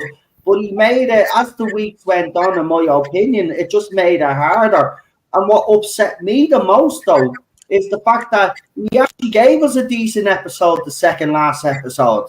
Yep. And then he follows it up with the last one. And I'm like, but didn't I even say it? Didn't I even say it at the end of that review? I says, yeah, it's good. Yeah, brilliant. It's a good episode. But it all depends on what happens next. This week, I did. I said it, and it just ended up being. But yeah. So, what did you give him? What did you give RTD? Cinnamon gave him a 3. 3. That's not bad. So 2 1.5s. We've had a 3 from Cinnamon. Josh, you gave yours a 2. And now it's Queen Charlotte. Right. I can't justify going beyond a 3. So that's like my level. So now it's like, is it a 3 or is it 2.5? Like, that's what I'm sort of going to Wow. backwards and forwards But, for. but you giving it that low of a rating, even. Wow. Yeah, because the thing is with this Doctor, my feeling after Shooty's first series is frustration with the characters, with the way it's been written, with the way Shooty's acted in some scenes versus other scenes. But I'll do it more to do the writing to do with this. I feel like Russell in some episodes seems to get a good grasp on what Shooty is as a Doctor. That Shooty is this sort of on the surface, very, very sort of happy, charming, sort of life of the party type of Doctor. But if you look underneath that, I think he's actually quite a prickly Doctor, and he's got a very short patience level for people. That actually, compared to other Doctors, he's going to flip more. And you've seen bits of that. But then when I start to get that rhythm with Shooty's Doctor, I think that's what possibly could be his character trait this first series. Then in the next episode, he's absolutely useless. He's pathetic. He's crying every 5 minutes. And he's not actually solving stuff. Stuff is happening around him. And all that sort of anger and that undercurrent disappears completely. That he is just this sort of flippant, hey honey, like that sort of Doctor. Like, and I'm like, no, that's not the Doctor. Yeah. And that's what's frustrating me with 15 at the moment. I can't quite pin him down. And I think after the first series, you should start to get some core traits established for your Doctor. That aren't like established one episode and then thrown away the next. And I feel like that's what's happening. It's like this weird two-war. It's like Sir Russell some days has an idea for 15 and then he completely throws it in the bin and then has another idea for 15. Yeah. You can't keep on one character, which is really frustrating me. And then the reason why I can't go beyond 3 is every time he starts to write an arc or a story or anything that carries forward, he then drops that. It means nothing, or I'll just make up a reason for this to happen. Or like I said, the more I think about how a lot of the endings of the episodes happened, it was because coincidence. The piano in Devil's Chord just happened to get into the corridor when the two Beatles were walking in the same corridor. That's how Jinx got defeated. They just, like with Sutek, how Sutek defeated. Even then, not really clever. They literally got a dog lead, put it on Sutek and dragged him back through the TARDIS with some stupid logic of death plus death equals life. Like, there's no cleverness there whatsoever.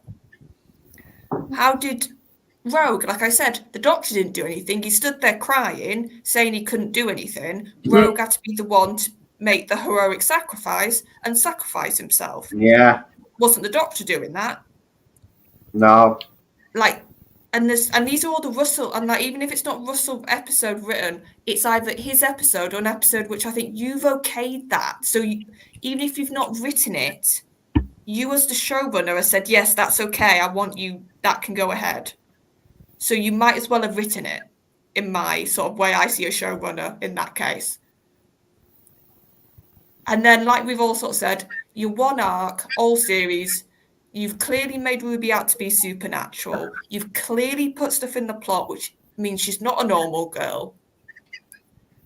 But then you turn around and say, no, she's normal.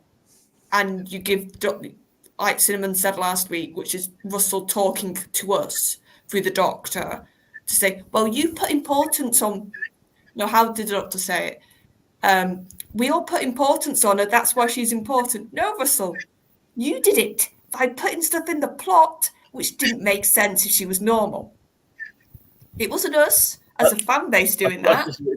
That's why he's all, again, when he tries to double down on it and use Rey from Star Wars as a sort of example, Well, even then, it still doesn't work because at least in that, which again, like I keep saying, the writing in the sequel trilogy is awful, so you shouldn't really be using that as a reference point anyway.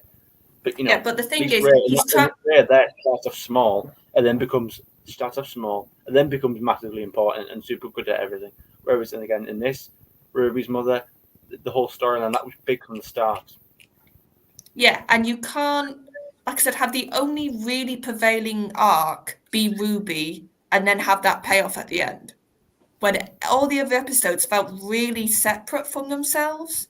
That's another thing that in 2005, they were Monster of the Week, but they flowed better and they felt like they followed each other here. Each episode felt so isolated from the one that's gone before or after. Except from a couple of things he threw in to do with 73 yards with Roger for the whole DNA thing in the finale. That's the only thing I felt happened in one episode and then it sort of had repercussions afterwards. And another big thing is, I'm sorry, you need villains. You need actually threatening forces, and this series was pathetic. What am I meant? A snot monster, Jinx, a mine which sort of worked for what it was, but I still say Boom's still my favourite episode from the series, and Moffat wrote that, so that tells you what I feel about Russell a little bit. What else? A massive slug. Bird-like aliens that were fans of Bridgerton. Like, you try and think of the villains this series, and you got nothing to work off. Like the goblins, I like that in the Christmas special. I thought they actually worked, but everything else in the series was like, am I meant to be scared of that? Am I meant to feel like the stakes because of that? You like the singing goblins, Charlotte? I think the goblins worked in the Christmas special, and I still... Because for me, that was an example of making a fantasy rule and actually following through on it. Here, there was none of that. It was just like we've all said, stuff happened because it had to in the script. Okay, I wasn't a fan of musical numbers in Doctor Who. So. Here, listen, if you think that's bad, Josh, my fucking wife loves that fucking Bleeding Goblin song. But seriously, weeks after she watched that episode, that bleeding song was bleeding through the speakers, man. I've had to fucking endure that bleeding song nearly every day since. Right? I mean, there's people that actually genuinely did like it. I'm not messing. Loads of people seem to like it. I don't think goblins work in Doctor Who, but in fairness, Charlotte does make a point. I mean, for a Christmas episode, you'd probably get away with it more in a Christmas episode than you would with, you know, the main series. Because look at what Moffat did. Moffat did a lot of fantasy stuff as well. Like, it's not the first time fantasy has gotten into Doctor Who's New Who era, because Moffat used to do it as well. And here's my other point. Think about it. The goblins actually achieved what they wanted to in that episode. They got the baby.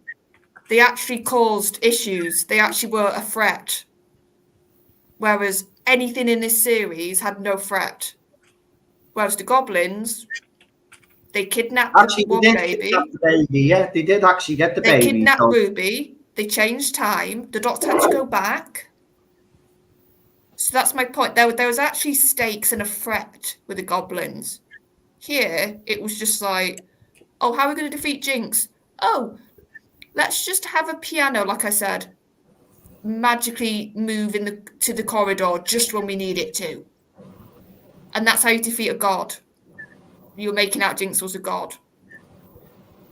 So, yeah, I have 2.5 is after all that sort of me trying to make sense. No, that's 2.5. That's perfect. You know, I don't think we need to give rating for other, because it's all the same, isn't it? RTD, the show, it's kind of the same, because he's written the fucking shit. So, I mean, that's poor.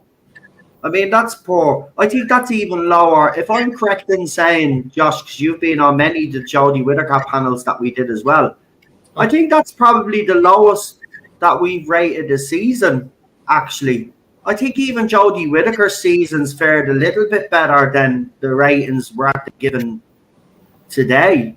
I mean, that's shocking. That's shocking. I mean, few people did say it'd get worse. right? Let's be honest. A few people did say, and nobody would really listen. But I think it was kind of justified in a way because RTD was returning, and we saw what he did with his forced era, and we thought, well, if you could replicate some of the magic of that, well, it's better than what we've got in the last few years. So if he builds on that, we could be onto something good.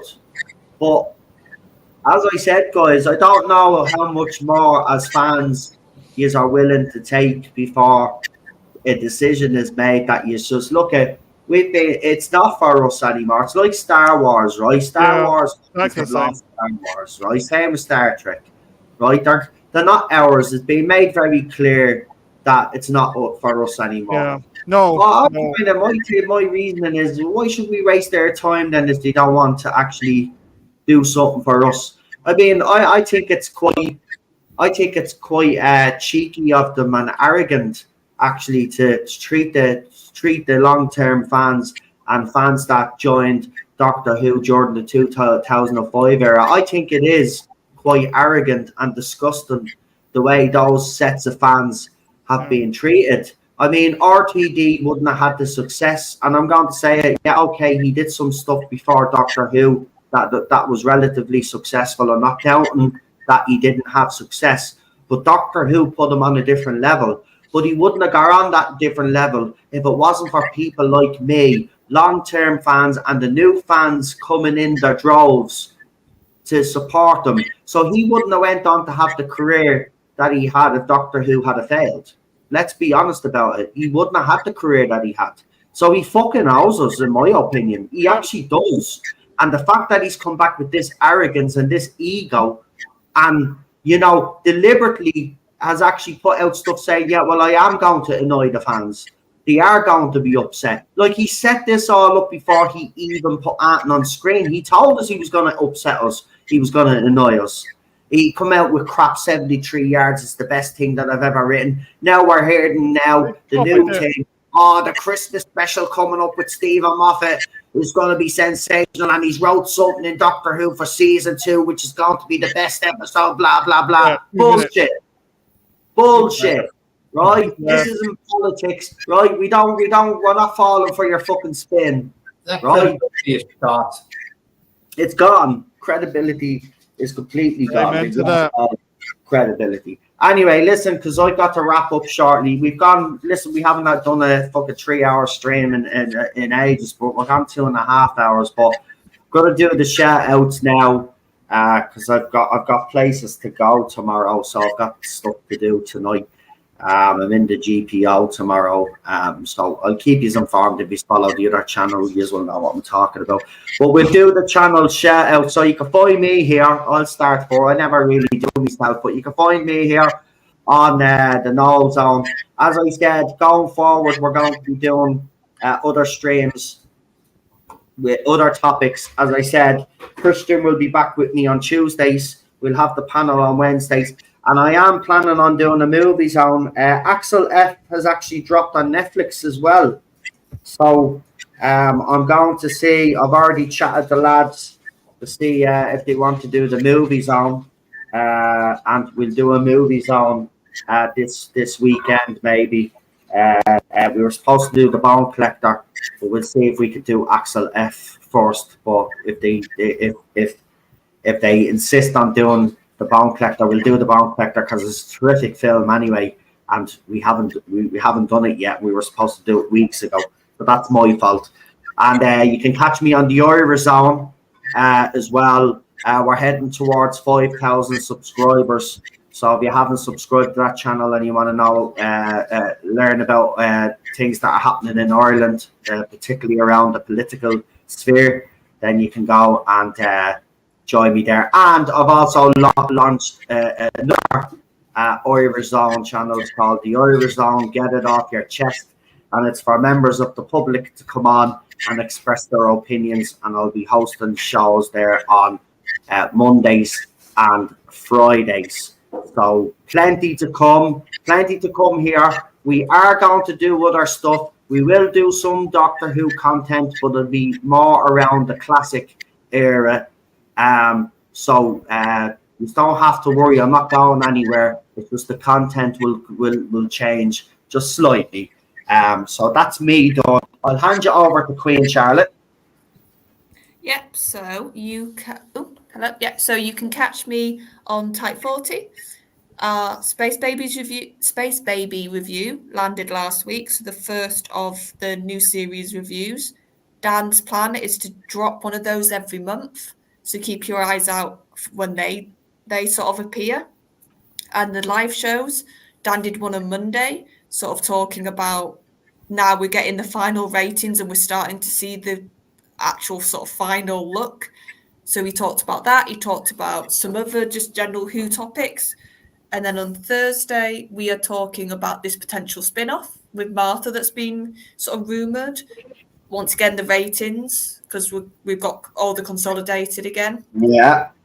And sort of just, and a little bit about considering we've got a vote tomorrow in this country. So we're going to be talking a little bit about Zero seats. we're going to be talking about how Who in the past has sort of had certain characters which are clearly a nod of politics, like Harold Saxon and stuff like that. So a real mixture tomorrow night. Join us tomorrow on Type 40 for that. And you'll catch me here on Wednesdays when we just do our general geeky chats, sort of going forward.